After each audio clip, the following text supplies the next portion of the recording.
ધોરણ 10 વિજ્ઞાન પાઠ 5 જૈવિક ક્રિયાઓ. પ્રકરણ 5 જૈવિક ક્રિયાઓ લાઈફ પ્રોસેસીસ. આપણે સજીવ અને નિર્જીવ વચ્ચેનો ભેદ કેવી રીતે કહી શકીએ છીએ? જો આપણે કૂતરાને દોડતો જોઈએ છીએ, ગાયને વગોળતા જોઈએ છીએ અથવા કોઈ માણસને જોરથી બૂમ પાડતા જોઈએ તો આપણે સમજી શકીએ છીએ કે તે સજીવ છે. પરંતુ જો કૂતરો, ગાય કે માણસ સૂતેલા હોય તો આપણે હજુ પણ તેમને સજીવ જ છે તેમ વિચારીશું. પરંતુ આપણને તે કેવી રીતે ખબર પડી? આપણે તેમને શ્વાસ લેતા જોઈએ છીએ અને આપણને ખબર પડે છે કે તે જીવંત છે. વનસ્પતિ વિશે શું કહેશો? તેઓ જીવંત છે તેની ખબર આપણને કેવી રીતે પડશે?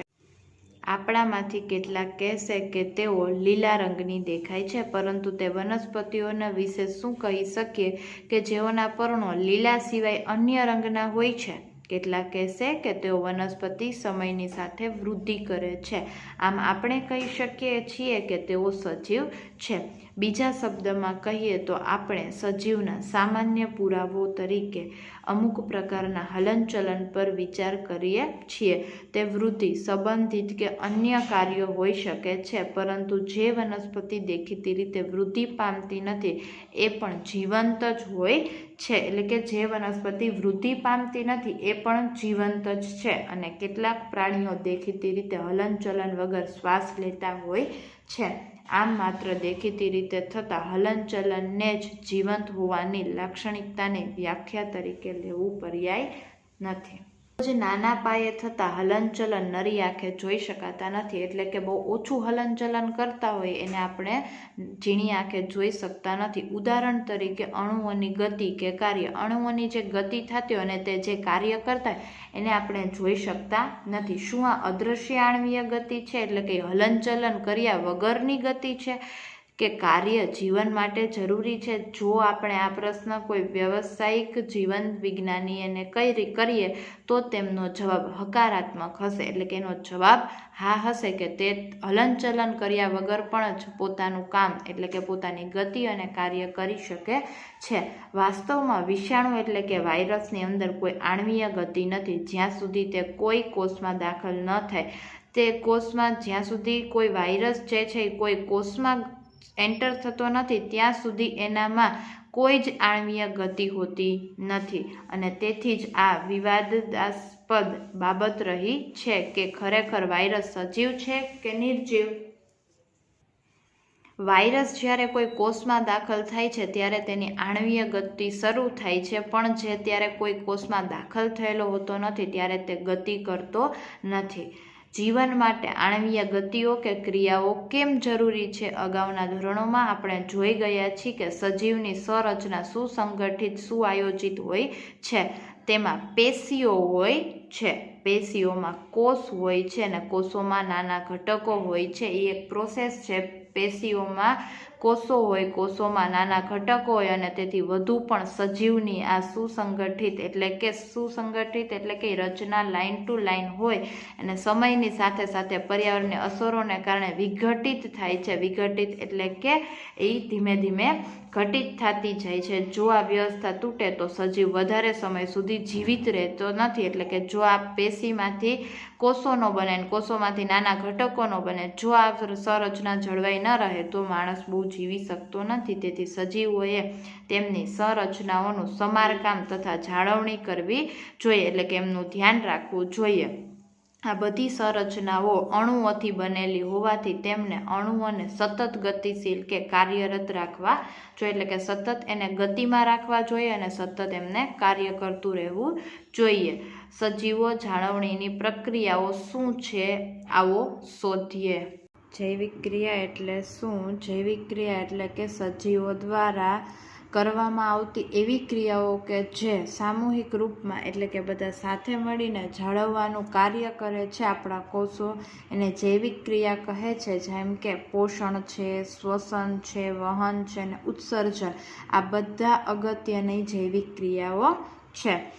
તો આપણે જોવા જઈએ તો કે સજીવોની જાળવણીના કાર્યો નિરંતર થવા જોઈએ, એટલે કે નિયમિત થવા જોઈએ. જ્યારે કોઈ ચોક્કસ કાર્ય થતું ન હોય ત્યારે પણ આ થવું જોઈએ. જ્યારે આપણે કાર્ય કરવાનું હોય એ આપણાથી પૂરું થતું નથી તો પણ તે ક્રિયા થવી જોઈએ. જ્યારે આપણે વર્ગખંડમાં બેઠા હોઈએ અથવા સૂતા હોઈએ છીએ ત્યારે પણ આ રક્ષણનું કાર્ય થતું રહેવું જોઈએ. તેવી બધી જ ક્રિયાઓ કે જે સામૂહિક રૂપમાં જાળવણીનું કાર્ય કરે છે તેને જૈવિક ક્રિયાઓ કહે છે. ઈજા કે તૂટવાની ક્રિયાને રોકવા માટે જાળવણીની ક્રિયાની આવશ્યકતા હોય છે. ઈજા એટલે કંઈ વાગેલું હોય કે આપણા શરીરમાં કાંઈ વસ્તુ તૂટેલી હોય તો એ તૂટવાની ક્રિયાને રોકવા માટે જાળવણીની ક્રિયા આવશ્યક છે, એટલે કે જૈવિક ક્રિયા આવશ્યક છે. જેને માટે તેમને ઉર્જાની આવશ્યકતા હોય છે, એટલે કે એને તૂટવાની કે ઈજા થવાની રોકવા માટે આપણે ઉર્જાની જરૂર પડે છે. સજીવના શરીરમાં આ ઉર્જા બહારથી આવે છે. સજીવના શરીરમાં ઉર્જા ક્યાંથી આવે છે તો કે બહારથી આવે છે. જેથી ઉર્જાના સ્ત્રોતને બહારથી સજીવના શરીરમાં સ્થળાંતરણ કરાવવા માટે કોઈ ક્રિયા થવી જોઈએ. આ ઉર્જાના સ્ત્રોતને આપણે ખોરાક કે આહાર કહીએ છીએ. જે આ ઉર્જા આપણને સજીવના શરીરમાં બહારથી મળે છે એ આપણને ખોરાક અને આહાર દ્વારા મળે છે. એને શું કહેવાય? એ ઉર્જાને આહાર કે ખોરાક કહે છે. શરીરની અંદરની પ્રક્રિયાને સામાન્ય રીતે પોષણ કહીએ છીએ. શરીરની અંદર થતી જે પ્રક્રિયા હોય એને સામાન્ય રીતે પોષણ કહેવાય. જો સજીવમાં શારીરિક વૃદ્ધિ થાય છે તો તેઓના માટે તેઓને વધારાની કાચી સામગ્રીઓની પણ જરૂરિયાત હોય છે. શારીરિક વૃદ્ધિ એટલે કે શરીરની જ્યારે વૃદ્ધિ થતી હોય છે ત્યારે આપણે ખોરાક અને આહાર સિવાય વધારાની કાચી સામગ્રીની પણ જરૂર પડે છે.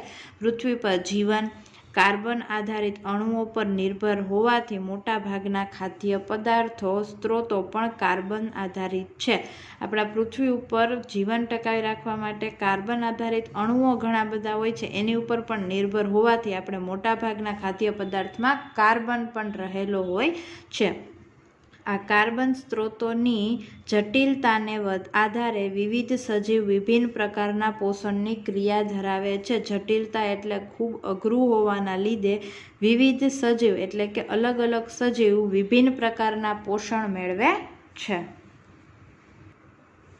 જ્યારે આપણે જોઈએ તો કે પોષણ એટલે શું થાય? પોષણ એટલે કે ઉર્જાના સ્ત્રોતને ખોરાક રૂપે બહારથી સજીવના શરીરની અંદર આપણે દાખલ કરીએ એ ક્રિયાને કેવું કહેવાય? પોષણ કહેવાય. મોટાભાગના ખાદ્ય પદાર્થો કાર્બન આધારિત હોય છે અને કાર્બન છે એ જટિલતાને અનુસરીને વિવિધ સજીવો વિવિધ પ્રકારના પોષણની ક્રિયાઓ ધરાવે છે.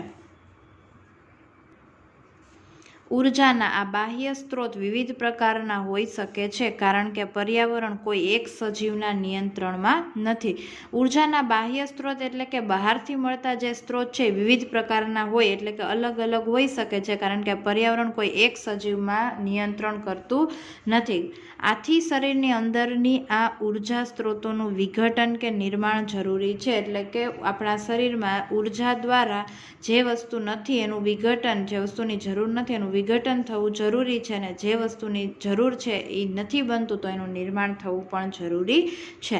જેથી આ અંતિમ ઉર્જાનો સ્ત્રોત એક સમાન ઉર્જા સ્ત્રોતમાં પરિવર્તિત થઈ જવો જોઈએ અને આ વિવિધ અણુઓની આણ્વીય ગતિઓ માટે તેમજ વિવિધ સજીવ શરીરની જાળવણી અને શરીરની વૃદ્ધિ માટે ઉપયોગી આવશ્યક અણુઓનું નિર્માણ થવું જોઈએ. શરીરની વૃદ્ધિ માટે ઘણી બધા એવા અણુઓ હોય છે કે જેનું નિર્માણ થવું આપણા શરીરમાં ખૂબ જરૂરી છે. જ્યારે સમાન ઉર્જા હોય એ પરિવર્તિત થાય તો જ આપણા શરીરમાં નવા અણુઓની ગતિ ચાલુ થાય અને વિવિધ સજીવ શરીરને જાળવણી અને શરીરની વૃદ્ધિ માટે એ અણુઓનો ઉપયોગ કરે. તેના માટે શરીરની અંદર રાસાયણિક ક્રિયાઓની એક શૃંખલા જરૂરી છે. ઓક્સિડેશન અને રિડક્શન આ પ્રક્રિયાઓ અણુઓના વિઘટનની કેટલીક સામાન્ય રાસાયણિક પ્રક્રિયાઓ છે. આ માટે ઘણા સજીવો શરીરની બહારના સ્ત્રોતોમાંથી મળેલા ઓક્સિજનનો ઉપયોગ કરે છે. શરીરના બહારના ભાગમાંથી તે ઓક્સિજન લે છે અને મેળવેલો ઓક્સિજનનો ઉપયોગ કરે છે અને શરીરની બહારથી ઓક્સિજનને ગ્રહણ કરી અને કોષોને જરૂરિયાત અનુલક્ષીને ખાદ્ય સ્ત્રોતોનું વિઘટન કરી એનો ઉપયોગ કરવાની ક્રિયાને આપણે શ્વસન કરીએ છીએ. એટલે કે સજીવ જે છે એ બહારથી ઓક્સિજન પોતાના શરીરમાં લે છે અને કોષોની જેટલી જરૂરિયાત છે એમ કોષોને જરૂરિયાત પ્રમાણે આપીને એને અનુલક્ષીને ખાદ્ય સ્ત્રોત એટલે કે જે આપણને આહાર ખાધેલો છે એનું શું કરે છે, એ વિઘટન કરે છે. એટલે કે એ શું કરે છે, પોષણ કરે છે અને પછી એનો ઉપયોગ કરવાની ક્રિયાને આપણે શું કહીએ છીએ, શ્વસન કહીએ છીએ.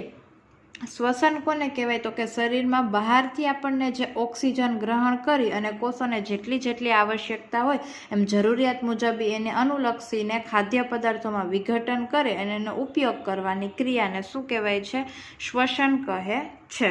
એક કોષીય સજીવના કિસ્સામાં તેઓને ખોરાક ગ્રહણ કરવા માટે વાયુઓની આપ-લે કરવા માટે કે ઉત્સર્ગ પદાર્થ કે નકામા પદાર્થના નિકાલ માટે કોઈ વિશિષ્ટ અંગની જરૂરિયાત હોતી નથી. એટલે કે જે એક કોષી સજીવ હોય છે એને ખોરાક લેવા માટે અને વાયુઓની આપ-લે એટલે કે ઓક્સિજન અને કાર્બન ડાયોક્સાઇડની આપ-લે કરવા માટે ઉત્સર્ગ પદાર્થ કે નકામા પદાર્થોનો નિકાલ કરવા માટે એવી કોઈ એની આવશ્યકતા એટલે કે વિશિષ્ટ કોઈ એનું અંગ એવું જરૂરી હોતું નથી કે અહીંયાથી ઓક્સિજન લે અને અહીંયાથી કાર્બન ડાયોક્સાઇડ બહાર કાઢે. કારણ કે સજીવની સંપૂર્ણ સપાટી પર્યાવરણની સાથે એ સંપર્કમાં રહે છે. પરંતુ જ્યારે સજીવના શરીરના કદમાં વધારો થાય અને શરીરની રચના વધારે જટિલ બને છે ત્યારે શું થાય છે તો એ શું કહે છે કે કારણ કે સજીવની સંપૂર્ણ સપાટી કોની સાથે કનેક્ટેડ હોય છે તો કે પર્યાવરણ સાથે. એ જ્યારે પર્યાવરણના સંપર્કમાં હોય છે ત્યારે સજીવ શરીરના કદમાં શું કરે છે, વધારો કરે છે અને શરીરની રચના વધારે જટિલ એટલે કે વધારે મુશ્કેલ બને છે. અને ત્યારે મુશ્કેલ શરીર બને છે ત્યારે શું થાય છે એમ પૂછ્યું છે તો કે બહુકોષીય સજીવોમાં બધા કોષો પોતાની આસપાસના પર્યાવરણની સાથે સીધા સંપર્કમાં હોતા નથી. બહુકોષીય સજીવ હોય છે એ પર્યાવરણ સાથે સીધા સંપર્કમાં હોતા નથી. જ્યારે એક કોષી સજીવ હોય છે એ સીધા પર્યાવરણના સંપર્કમાં હોય છે.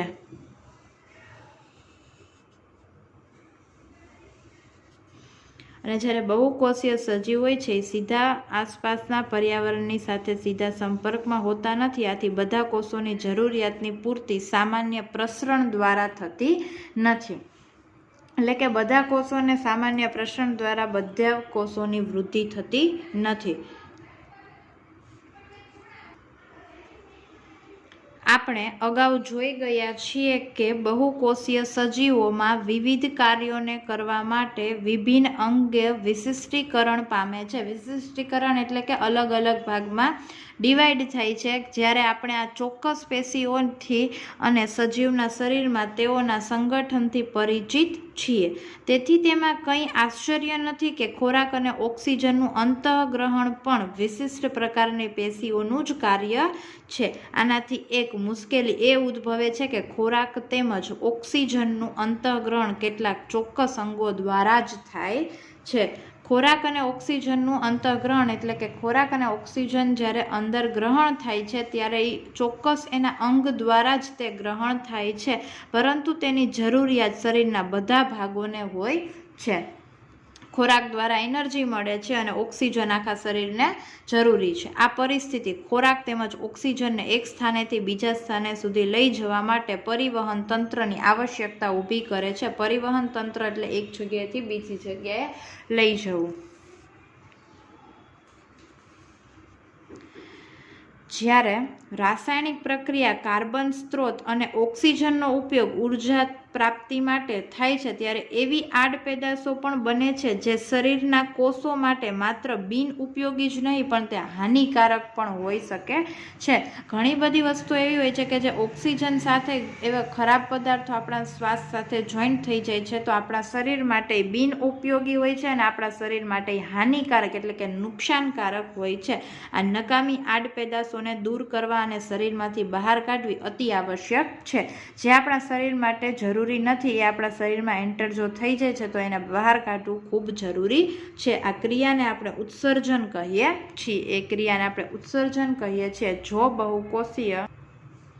સજીવોમાં શરીર અંગ સંરચનાના મૂળભૂત નિયમોનું શું કરે છે? પાલન કરે છે. તો ઉત્સર્જન માટે વિશિષ્ટ પેશીનું સર્જન થશે. આનો અર્થ એ થાય કે પરિવહન તંત્રે ઉત્સર્ગ દ્રવ્યોને કોષોમાંથી ઉત્સર્જન પેશી સુધી પહોંચાડવામાં આવશે. અને ચાલો આપણે જીવન ટકાવી રાખવા માટે જરૂરી વિવિધ પ્રક્રિયાઓ વિશે એક પછી એક વિચાર કરીએ. પરિવહન તંત્ર એ ઉત્સર્ગ દ્રવ્યના કોષોમાંથી ઉત્સર્જન પેશી સુધી પહોંચાડે છે. એટલે કે પરિવહન જ્યારે થાય છે ત્યારે ખરાબ છે વસ્તુ હોય છે ને ઉત્સર્ગ તત્વો સુધી કોષોમાં ઉત્સર્જન પેશી સુધી પહોંચાડવામાં આવે છે. 5.2 પોષણ ન્યુટ્રિયન્ટ્સ. જ્યારે આપણે ચાલતા હોઈએ છીએ કે સાયકલની સવારી કરીએ છીએ ત્યારે આપણે ઉર્જાનો ઉપયોગ કરીએ છીએ. સાયકલની સવારી કરવા માટે પણ આપણે ઉર્જાનો ઉપયોગ જોઈએ, કેમ કે આપણે સાયકલ ચલાવવી પડે છે ને ચાલવા માટે પણ આપણે એનર્જીની જરૂર પડે છે, એટલે કે ઉર્જાની જરૂર પડે છે. વળી જ્યારે આપણે દેખીતી રીતે કોઈ પ્રવૃત્તિ ન કરતા હોઈએ ત્યારે પણ આપણા શરીરની પ્રવર્તમાન સ્થિતિ જાળવી રાખવા પણ ઉર્જા તો જરૂરી જ છે. આપણે કોઈ ક્રિયા કરતા હોય કે ના કરતા હોય, આપણા શરીરમાં ઉર્જા હોવી ખૂબ જરૂરી છે. વૃદ્ધિ માટે, વિકાસ માટે, પ્રોટીન અને અન્ય પદાર્થોના સંશ્લેષણ વગેરેમાં આપણા શરીરને બહારથી પણ પદાર્થોની જરૂરિયાત પડે છે. આ ઉર્જાનો સ્ત્રોત અને પદાર્થ જે આપણે જમીએ છીએ તે ખોરાક કે આહાર છે. સજીવો પોતાનો ખોરાક કે આહાર કેવી રીતે પ્રાપ્ત કરે છે?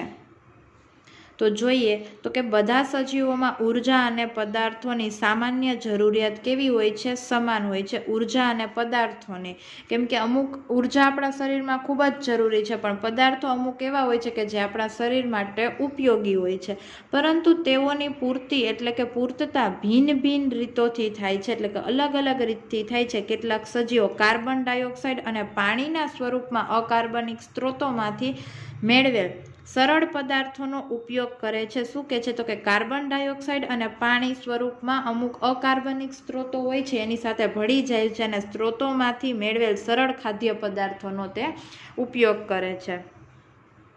આ સજીવો સ્વયંપોષી છે. સ્વયંપોષી એટલે કે પોતાની રીતે પોષણ મેળવે છે, જેમાં બધી જ લીલી વનસ્પતિઓ અને કેટલાક જીવાણુઓ સમાવેશ થાય છે. ઘણા બધા એવા હોય છે કે જે લીલી વનસ્પતિ છે અને કેટલાક જીવાણુ છે એ પોતાની રીતે જાતે સ્વયંપોષી એટલે કે પોતાની રીતે ખોરાક અને પોષણ મેળવે છે. બીજા સજીવો જટિલ પદાર્થોનો ઉપયોગ કરે છે. આમ જટિલ પદાર્થોને સરળ પદાર્થોમાં વિઘટન કે વિખંડન કરવા આવશ્યક હોય છે કે જેથી તે સજીવની જાળવણી અને વૃદ્ધિમાં ઉપયોગી બની શકે. ઘણા બધા પદાર્થો જટિલ હોય છે. જટિલ પદાર્થોમાં સરળમાં રૂપાંતર કરવું પડે, તેથી કરીને કે એના શરીરમાં, સજીવના શરીરમાં વિઘટન કે વિખંડન જે પણ થવાનું હોય એ આવશ્યક રીતે થઈ શકે. આ પદાર્થો પ્રાપ્ત કરવા માટે સજીવ જૈવ ઉદ્દીપકનો ઉપયોગ કરે છે, જેને ઉત્સેચકો કહે છે. આ પદાર્થો પ્રાપ્ત કરવા માટે સજીવ જૈવ ઉદ્દીપકોનો ઉપયોગ કરે છે. કેવા? સજીવની જાળવણી અને ઉપયોગી બની શકે એવા વિખંડન. આ જટિલ પદાર્થોને સરળ પદાર્થોમાં વિખંડન કે વિઘટન કરવા આવશ્યક હોય છે કે જેથી તે સજીવની જાળવણી અને વૃદ્ધિમાં ઉપયોગી બની શકે. અને આ પદાર્થો પ્રાપ્ત કરવા માટે સજીવ જૈવ ઉદ્દીપકનો ઉપયોગ કરે છે, જેને શું કહેવામાં આવે છે? ઉત્સેચકો કહે છે. આમ વિષમપોષીઓ અસ્તિત્વ ટકાવી રાખવા માટે પ્રત્યક્ષ કે પરોક્ષ રીતે સ્વયંપોષી પર આધારિત હોય છે. પ્રત્યક્ષ એટલે કે પોતાની રીતે અને પરોક્ષ એટલે કે બીજાની ઉપર આધારિત હોય એવા ઘણા બધા સ્વયંપોષી પણ આધારિત હોય છે. પ્રાણી અને ફૂગ આ પ્રકારના વિષમપોષી સજીવ સમાયેલા હોય છે. વિષમપોષી સજીવ એટલે કે બીજા દ્વારા જે ખોરાક મેળવતા હોય, બીજા દ્વારા જે પોષણ મેળવતા હોય, બીજા ઉપર આધારિત હોય એવા પ્રાણી અને ફૂગને શું કહેવામાં આવે છે? વિષમપોષી કહેવામાં આવે છે. તો કે સ્વયંપોષી એટલે કે શું? તો કે સ્વયંપોષી સજીવની કાર્બન અને ઉર્જાની જરૂરિયાતો પ્રકાશ સંશ્લેષણ દ્વારા પૂરી પાડે છે. સ્વયંપોષી એટલે કે પોતાની રીતે ખોરાક બનાવતી હોય એવું. તો કે એ શું કહે છે? તો કે કાર્બન અને ઉર્જાની જરૂરિયાત પ્રકાશ સંશ્લેષણ દ્વારા પૂરી પાડે છે. તે એવી પ્રક્રિયા છે જેમાં સ્વયંપોષી બહારથી લીધેલા પદાર્થને ઉર્જા સંચિત સ્વરૂપમાં પરિવર્તિત કરે છે. ઉર્જા સ્વરૂપે એ શું કરે છે? ઉર્જામાં કન્વર્ટ કરે છે, ઉર્જા સ્વરૂપમાં પરિવર્તિત કરે છે. આ પદાર્થો કાર્બન ડાયોક્સાઇડ અને પાણીના સ્વરૂપમાં લેવાય છે. જે સૂર્યપ્રકાશ અને ક્લોરોફિલની હાજરીમાં કાર્બોદિતમાં પરિવર્તિત થાય છે. સૂર્યપ્રકાશની હાજરીમાં શું કરે? ક્લોરોફિલની હાજરીમાં કાર્બોદિતમાં રૂપાંતર થાય અને વનસ્પતિઓને ઉર્જા આપવા માટે કાર્બોદિત પદાર્થ વપરાય છે. આ પછીના વિભાગમાં આપણે અભ્યાસ કરીશું કે આ કેવી રીતે થાય છે. જે કાર્બોદિત તરત જ વપરાતા નથી, જે કાર્બોદિતનો તરત જ તેમાં ઉપયોગ થતો નથી, તેઓ સ્ટાર્ચ કણ કે મંડ કણના સ્વરૂપમાં સંચિત થાય છે, જે આંતરિક ઉર્જા સંગ્રહની જેમ કાર્ય કરે છે. આંતરિક ઉર્જા એટલે કે અંદરની ઉર્જા ભેગી કરેલી હોય એની જેમ કાર્ય કરે છે અને વનસ્પતિઓ દ્વારા જરૂરિયાત અનુસાર ઉપયોગમાં પણ લઈ લેવાય છે. જરૂરિયાત પ્રમાણે વનસ્પતિ તેનો ઉપયોગ કરે છે. કેવી ઉર્જા? તો કે આંતરિક ઉર્જાનો વનસ્પતિ જરૂરિયાત મુજબ ઉપયોગ કરે છે, એની પાસે સંગ્રહ કરેલો હોય છે. કંઈક આવા પ્રકારની સ્થિતિ આપણા શરીરની અંદર પણ જોઈ શકાય છે. જે ખોરાક આપણે ખાઈએ છીએ તેમાંથી મેળવેલી ઉર્જાના કેટલાક ભાગ શરીરના ગ્લાયકોજનના સ્વરૂપમાં સંચય પામતો હોય છે. એટલે કે ગ્લાયકોજનમાં આપણું શરીર કેટલાક આપણા ઉર્જાનો કેટલોક એવો ભાગ હોય કે જે શરીરમાં ગ્લાયકોજન સ્વરૂપે આપણને મળતું હોય. 6CO2 + 12H2O ક્લોરોફિલ અને સૂર્યપ્રકાશની હાજરીમાં C6H12O6 એટલે કે ગ્લુકોઝ +6O2 + 6H2O પ્રકાશ સંશ્લેષણની પ્રક્રિયા છે. આ જે છે એ પ્રકાશ સંશ્લેષણની ક્રિયાનું રાસાયણિક સમીકરણ છે. તો કે પ્રકાશ સંશ્લેષણની આપણે વ્યાખ્યા જોઈએ તો એવી થાય કે સ્વયંપોષી પોષણમાં સજીવો સૂર્યપ્રકાશની હાજરીમાં ક્લોરોફિલની મદદથી પાણી અને કાર્બન ડાયોક્સાઇડનો ઉપયોગ કરીને કાર્બોદિત જેવા પદાર્થોનું પોતાના ખોરાક તરીકે સંશ્લેષણ કરે છે. તો એવી પ્રક્રિયાને પ્રકાશ સંશ્લેષણ કહે છે. હવે આપણે આમાં જોઈએ તો હવે આપણે જોઈએ કે પ્રકાશ સંશ્લેષણની ક્રિયામાં વાસ્તવમાં થાય છે શું? તો કે આ પ્રક્રિયા દરમિયાન નીચે આપેલ ઘટના બને છે. તો કે શું બને છે? તો કે પહેલું, ક્લોરોફિલ દ્વારા પ્રકાશ ઉર્જાનું શોષણ કરવું. ક્લોરોફિલ દ્વારા શું થાય? પ્રકાશ ઉર્જાનું શોષણ થાય. એટલે કે પ્રકાશ સૂર્ય દ્વારા જે પ્રકાશ મળે છે એની ઉર્જાનું શોષણ કરે છે. પ્રકાશ ઉર્જાને રાસાયણિક ઉર્જામાં રૂપાંતર કરવી અને પાણીના અણુઓનું હાઇડ્રોજન તથા ઓક્સિજનમાં વિઘટન કરવું. જે આપણે ઉપર પ્રક્રિયા લખી એ જ પ્રમાણે છે. પ્રકાશ ઉર્જાને રાસાયણિક ઉર્જામાં શું કરે છે? રૂપાંતર કરે છે અને પાણીના અણુઓ છે એનું હાઇડ્રોજનના અણુમાં ઓક્સિજનનું શું કરે છે? વિઘટન કરે છે. કાર્બન ડાયોક્સાઇડનું કાર્બોદિતમાં રિડક્શન થવું, આ બધા તબક્કા એક પછી એક તરત જ થાય તે જરૂરી નથી. કાર્બન ડાયોક્સાઇડનું શેમાં રૂપાંતર થાય છે? કાર્બોદિતમાં રિડક્શન થાય છે. આ બધા જ તબક્કા લાઇનમાં થવા એવું જરૂરી નથી. ઉદાહરણ તરીકે રણ નિવાસી એટલે કે મરુ નિવાસી, મરુદભીદ એટલે કે રણમાં રહેતી જે વનસ્પતિઓ એ રાત્રિ સિવાય કાર્બન ડાયોક્સાઇડ લે છે. એટલે કે રાત્રિ દરમિયાન કાર્બન ડાયોક્સાઇડ લે છે અને એક મધ્યવર્તી નિપજ બનાવે છે જે ક્લોરોફિલ વડે દિવસ દરમિયાન શોષણ પામેલી ઉર્જા વડે કાર્યરત થાય છે. ચાલો આપણે જોઈએ કે ઉપયુક્ત પ્રક્રિયાના પ્રત્યેક ઘટક પ્રકાશ સંશ્લેષણ માટે કઈ રીતે ઉપયોગી કે આવશ્યક છે.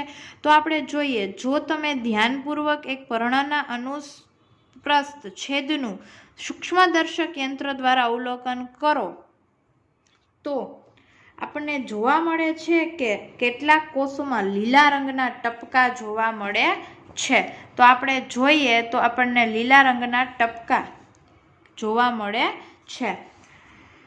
જે લીલા રંગના ટપકા હોય છે, આ લીલા ટપકા કોષોમાંની કોષીય અંગિકા જેને હરિત કણ કહે છે. આ જે નાના નાના જે કણ એટલે કે નાના નાના જે ટપકા છે એને આપણે કહીએ છીએ હરિત કણ. ઓકે, જેમાં હરિત દ્રવ્ય હોય છે. એમાં શું હોય છે? હરિત દ્રવ્ય આવેલું હોય છે. આવો આપણે એક પ્રવૃત્તિ કરીએ જે દર્શાવે છે કે પ્રકાશ સંશ્લેષણ માટે ક્લોરોફિલ આવશ્યક છે.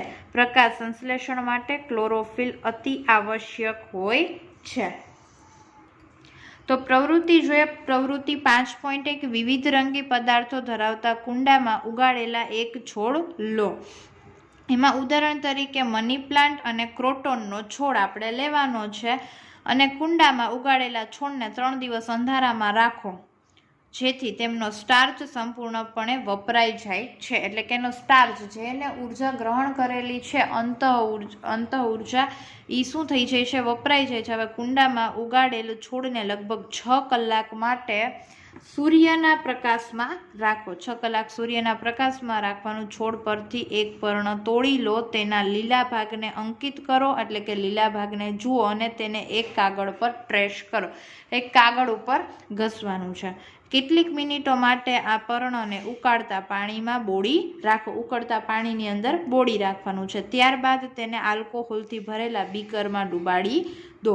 ત્યારબાદ તેને આલ્કોહોલથી ભરેલા એક બીકરમાં ડુબાડી દો અને આ બીકરને સાવચેતીથી વોટર બાથમાં રાખીને ત્યાં સુધી ગરમ કરો જ્યાં સુધી આલ્કોહોલ ઉકળવા ન લાગે. પર્ણના રંગનું શું થાય છે? દ્રાવણનો રંગ કેવો થાય છે? હવે કેટલીક મિનિટ માટે આ પર્ણને આયોડિનના મંદ દ્રાવણમાં નાખો. પર્ણને બહાર કાઢીને તેના પરના આયોડિનને ધોઈ નાખો. પર્ણના રંગનું અવલોકન કરો અને શરૂઆતમાં પર્ણને ટ્રેસ કર્યો હતો તેની સાથે તેની તુલના રંગની અનુલક્ષીને કરો અને પર્ણના વિવિધ ભાગોમાં સ્ટાર્ચની હાજરી માટે તમે શું નિર્ણય લેશો? પહેલાં જ્યારે આયોડિન એડ કરેલું નહોતું ત્યારે શું થાય છે કે ત્યારે પાનનો રંગ પીળા કલરનો હોય છે. જ્યારે એને આલ્કોહોલમાં ડુબાડવામાં આવે છે અને ઉકાળવામાં આવે છે તો એકનો રંગ કેવો થઈ જાય છે? લીલો અને પીળો થઈ જાય છે અને એકનો રંગ બ્લુ અને કેવો થઈ જાય છે? પીળો થઈ જાય છે. આ છે આયોડિનમાં ડુબાડેલું છે અને આ છે આલ્કોહોલમાં ડુબાડેલું છે. આ જે છે એ સ્ટાર્ચનો ઉપયોગ થયેલો નથી આની અંદર અને આની અંદર સ્ટાર્ચનો ઉપયોગ થયેલો છે. આમાં સ્ટાર્ચ યુઝ કરેલો છે.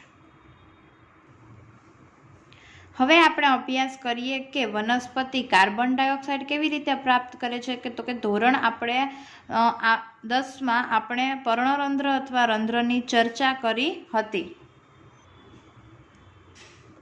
જે પર્ણની સપાટી પર સૂક્ષ્મ છિદ્ર સ્વરૂપે હોય છે એટલે કે નાના નાના છિદ્ર સ્વરૂપે હોય છે.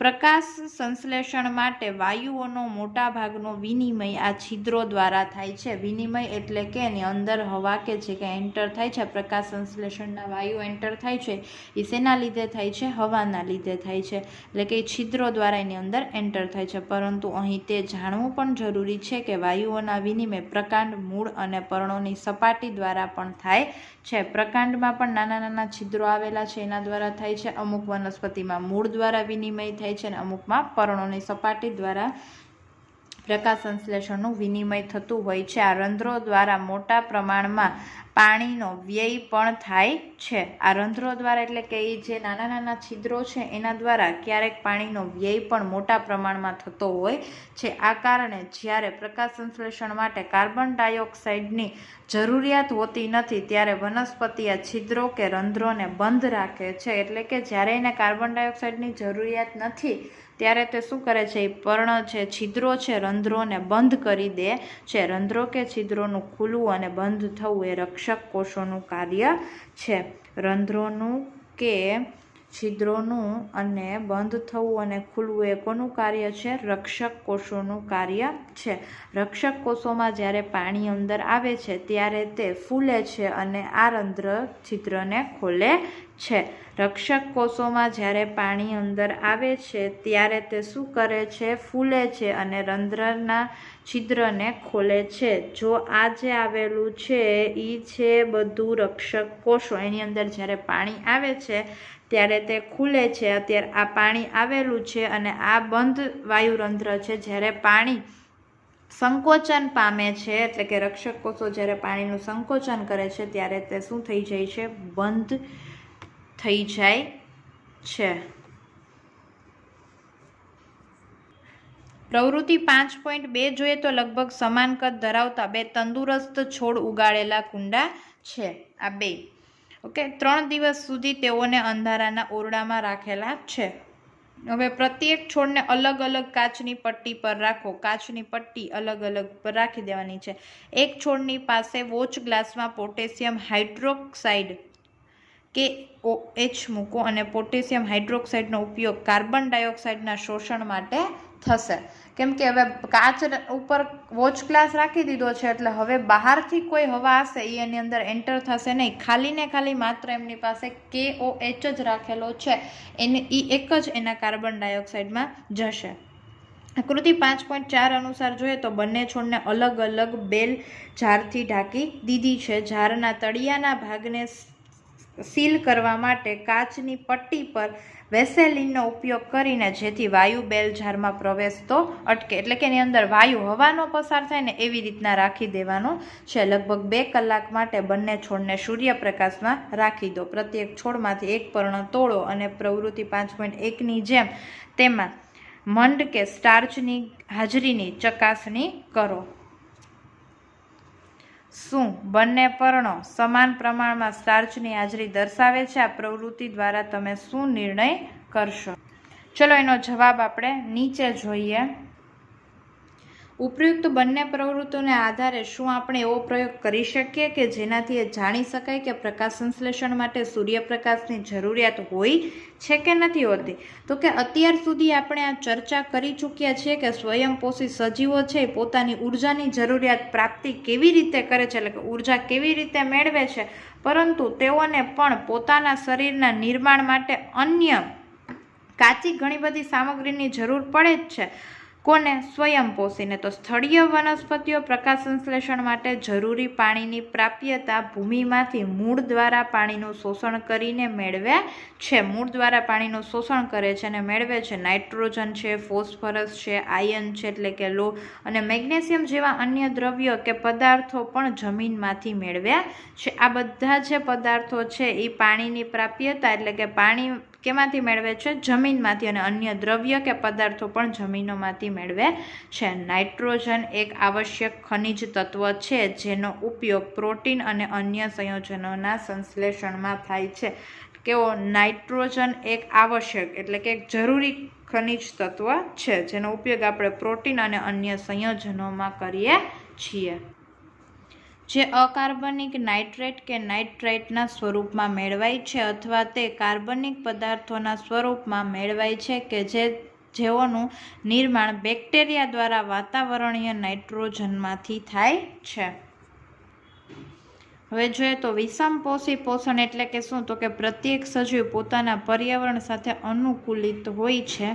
પોષણનું સ્વરૂપ ખાદ્ય સામગ્રીના પ્રકાર અને તેની પ્રાપ્યતા તેમજ સજીવ દ્વારા તે કેવી રીતે પ્રાપ્ત થાય એના ઉપર આધાર એટલે કે એના રીતે અલગ પડે છે. એની પ્રકાર અને એની પ્રાપ્યતા એટલે કે ક્યાંથી મળે છે તેની ઉપર આધારિત હોય છે. ઉદાહરણ તરીકે જો ખોરાકનો સ્ત્રોત સ્થિર છે કે ગતિશીલ છે જેમ કે હરણ, બંને પ્રકારના ખોરાકના અભિગમની રીત ભિન્ન હોય છે. અને ગાય અને વાઘ કઈ રીતે પોષણની રીતનો ઉપયોગ કરે છે એટલે કે એમને કેવી રીતના પોષણ મળે છે? તો કે સજીવો દ્વારા ખોરાક ગ્રહણ કરવાની અને તેના ઉપયોગની અનેક પ્રવૃત્તિઓ એટલે કે પ્રયુક્તિઓ છે. ખોરાક ગ્રહણ કરવાની અને એનો ઉપયોગ કરવાની બધાની અલગ અલગ રીત હોય છે. કે કેટલાક સજીવો પોષક પદાર્થનું વિઘટન શરીરની બહાર કરે છે અને પછી તેનું શોષણ કરે છે. ઘણા બધા એવા હોય સજીવો કે જે શું કરે? પદાર્થોનું વિઘટન શરીરની બહાર કરે છે અને શું કરે છે? શોષણ, અને પછી તેનું શોષણ કરે છે. જ્યારે બ્રેડ મોલ્ડ છે, ઈસ્ટ છે અને મશરૂમ ફૂગના ઉદાહરણ છે. અન્ય સજીવો પોષક પદાર્થ સંપૂર્ણ અંતઃગ્રહણ કરે છે એટલે કે પોતાની અંદર જ એ શું કરે છે? શોષણ કરે છે અને તેનું પાચન શરીરની અંદર જ તે કરે છે. સજીવ દ્વારા ખોરાકના અંતઃગ્રહણ કરવાની અને તેનું પાચન કરવાની રીત તેમના શરીરની સંરચના અને કાર્ય પદ્ધતિ પર નિર્ભર હોય છે. એટલે કે એની શરીરની સંરચના શું છે, રચના શું છે, એની કાર્ય પદ્ધતિ શું છે, એનું કાર્ય કેટલું છે એ ઉપર ડિપેન્ડ કરે છે. કેટલાક અન્ય સજીવો વનસ્પતિઓ અને પ્રાણીઓ મારી નાખ્યા વગર તેમનામાંથી પોષણ પ્રાપ્ત કરે છે. ઘણા બધા એવા પ્રાણીઓ પણ હોય છે, એવા સજીવો પણ હોય છે ને એવી વનસ્પતિ પણ હોય છે કે જે ગમે એ પ્રાણીને મારી નાખ્યા વગર પણ એમાંથી પોષણ મેળવી શકે છે. આ પોષણની રીત અમરવેલ, ઓર્કિડ, ઉધઈ, જૂ, જડો અને પટ્ટીકૃમિ જેવા ઘણા બધા સજીવો દ્વારા દર્શાવવામાં આવે છે. સજીવોનું તેમનું પોષણ કેવી રીતે મેળવે છે? તો કે ખોરાક અને તેમની અંતઃગ્રહણની રીત ભિન્ન ભિન્ન હોવાથી વિવિધ સજીવોમાં પાચન તંત્ર પણ અલગ પ્રકારનું હોય છે. બધામાં અંતર્ગ્રહણની ક્રિયા સરખી હોતી નથી, એટલે કે સજીવોની પાચન તંત્ર પણ અલગ પ્રકારનું જ હોય છે બધાનું. એકકોષીય સજીવોમાં ખોરાક સંપૂર્ણ સપાટી દ્વારા મેળવાય છે. એકકોષીય સજીવોમાં ખોરાક શેના દ્વારા મેળવાય છે? તો કે એની સપાટી દ્વારા જ તેને ખોરાક મળે છે. પરંતુ સજીવની જટિલતા વધવાથી સાથે સાથે વિવિધ કાર્યો કરવાવાળા અંગો પણ વિશિષ્ટ હોય છે, એટલે કે અલગ હોય છે. ઉદાહરણ તરીકે અમીબા કોષીય સપાટી પરથી આંગળી જેવા અસ્થાયી પ્રવર્ધની મદદથી ખોરાક ગ્રહણ કરે છે. તો એ આપણે અહીંયા જોઈએ તો આ અમીબા છે, તો અમીબા આ કોષ કેન્દ્ર છે અને આ ખોરાક છે, આ ખોરાકના કણ છે, એટલે કે અનકણ છે. અમીબા છે આ કોષ કેન્દ્ર છે તેનું. આ એની બીજી રીત જોઈએ તો એ તેના હાથ આવી રીતના બહાર કાઢીને પોતાનો ખોરાક મેળવે છે અને પછી જેવા એ ખોરાક એની હાથથી અંદર આવી જાય છે ત્યારે એ હાથ બંધ કરી દે છે, એટલે કે અન્નધાનીમાં આવી જાય છે અને પછી તે પોતાના ખોરાકમાં આવી જાય છે.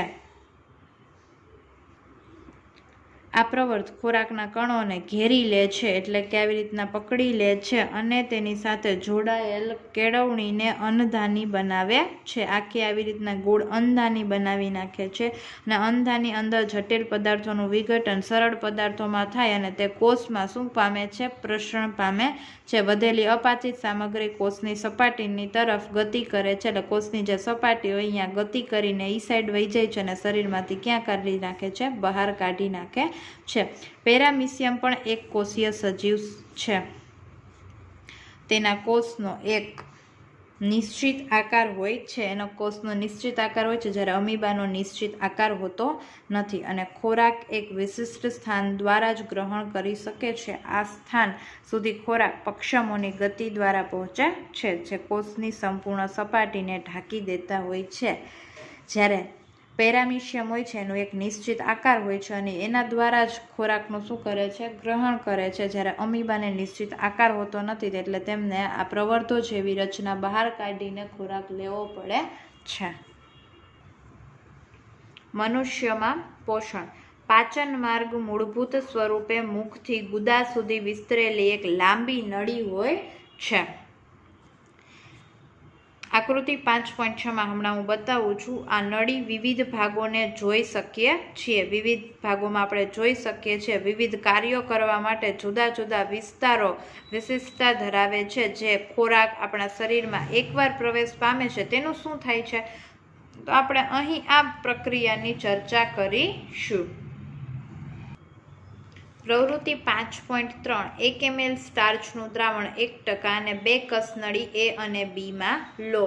ટેસ્ટ ટ્યુબ લેવાની છે. એમાં A અને B બંને કસનળી છે. એમાં કસનળી એમાં 1 ml લાળ રસ નાખો, એટલે કે લાળ નાખો અને બંને કસનળીઓમાં 20 થી 30 મિનિટ સુધી હલાવ્યા વગર મૂકી દો. એકમાં સ્ટાર્ચનું દ્રાવણ નાખવાનું છે 1% અને એકમાં શું નાખવાનું છે? લાળ રસ. બેયને 20 થી 30 મિનિટ સુધી હલાવ્યા વગર એમને રાખી દેવાની છે. હવે પ્રત્યેક કસનળીમાં, એટલે કે 2 કસનળીમાં જોવાનું છે ટીપા મંદ આયોડીનના દ્રાવણમાં નાખો અને પછી કઈ કસનળીમાં તમને રંગ પરિવર્તન દેખાય છે, બંને કસનળીઓમાં સ્ટાર્ચની હાજરી છે કે ગેરહાજરી છે એ સૂચવવાનું છે. અને આ લાળ રસ સ્ટાર્ચ પર થતી પ્રક્રિયા વિશે શું દર્શાવે છે? તો આપણે નીચે જોઈએ. આપણે વિવિધ પ્રકારના ખોરાક ખાઈએ છીએ. આપણે અલગ અલગ ખોરાક ખાતા હોઈએ છીએ, જેને આ એક જ પાચન માર્ગમાંથી પસાર થવાનું હોય છે. સ્વાભાવિક રીતે ખોરાક એક પ્રક્રિયામાંથી પસાર થવાનું છે, જે તેઓના નાના અને સમાન કણોમાં રૂપાંતર થાય છે. આપણે જ્યારે ખોરાક લઈએ છીએ ત્યારે મોટા મોટા આપણે કણોમાં લેતા હોઈએ છીએ, પણ હવે આપણે નાના અને સમાન કણોમાં રૂપાંતર કરવાના છે. ત્યારે આપણા દાંત વડે ખોરાકને ચાવીએ આ ક્રિયા કરવામાં આવે છે. પહેલાં આપણે સૌથી પહેલાં દાંત વડે ચાવીએ છીએ, પાચન માર્ગનું અસ્તર ખૂબ જ નાજુક હોય છે. પાચન માર્ગનું જે અસ્તર એટલે કે અંદરનું જે પડ હોય છે એ ખૂબ નરમ હોય છે, જેથી ખોરાકને ભીનો કરવામાં આવે છે, જેથી આપણે દાંત વડે અને આપણા મોઢામાં રહેલી લાળ દ્વારા આપણે એને ભીનો કરીએ છીએ, જેથી તેમનો માર્ગ સરળ બને, જેથી એનો માર્ગ શું બને, એકદમ ઇઝી બને. જ્યારે આપણે આપણી પોતાની પસંદગીનો કોઈ પદાર્થ ખાઈએ છીએ ત્યારે આપણા મુખમાં પાણી સ્ત્રાવે છે. ત્યારે આપણને જે ભાવતું હોય એ આપણને જોઈએ તો આપણને શું આવી જાય છે, મોઢામાં પાણી આવી જાય છે. આ ખરેખર પાણી નથી, આ લાળ ગ્રંથિમાંથી નીકળતો સ્ત્રવતો એટલે કે એમાંથી એક નીકળતો એક રસ છે, જેને આપણે શું કહીએ છીએ,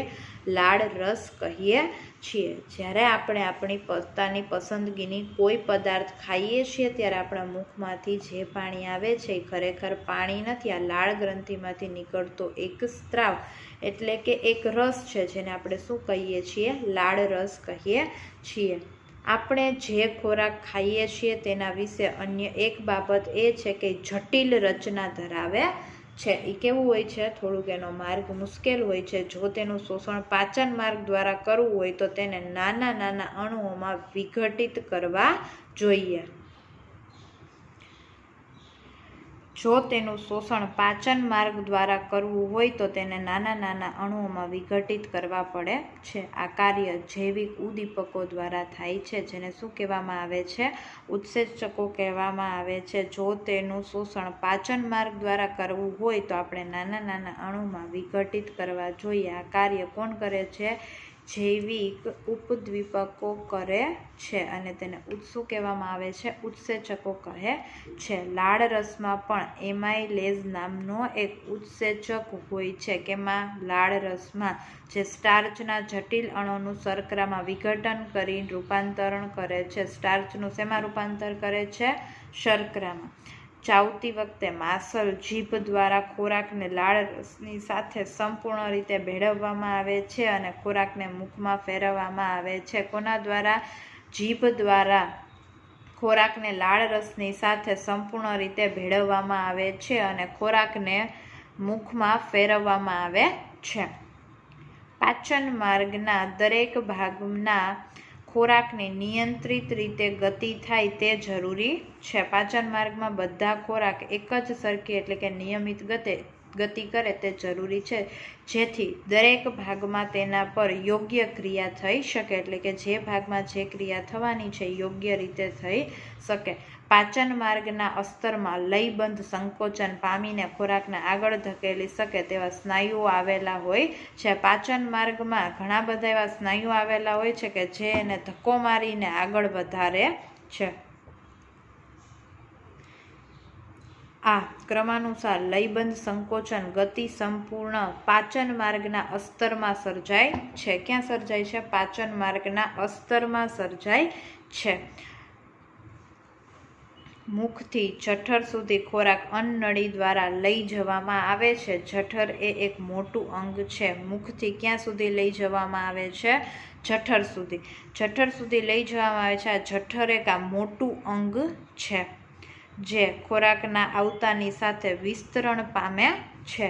જઠરની સ્નાયુમય દિવાલ ખોરાકને અન્નપાચક રેસાની સાથે મિશ્ર કરવામાં મદદ કરે છે. જઠરની આ જે સ્નાયુમય દિવાલ હોય છે એ ખોરાકને અન્ય પાચક રસો સાથે મિશ્ર એટલે કે મિક્સ કરવામાં મદદ કરે છે.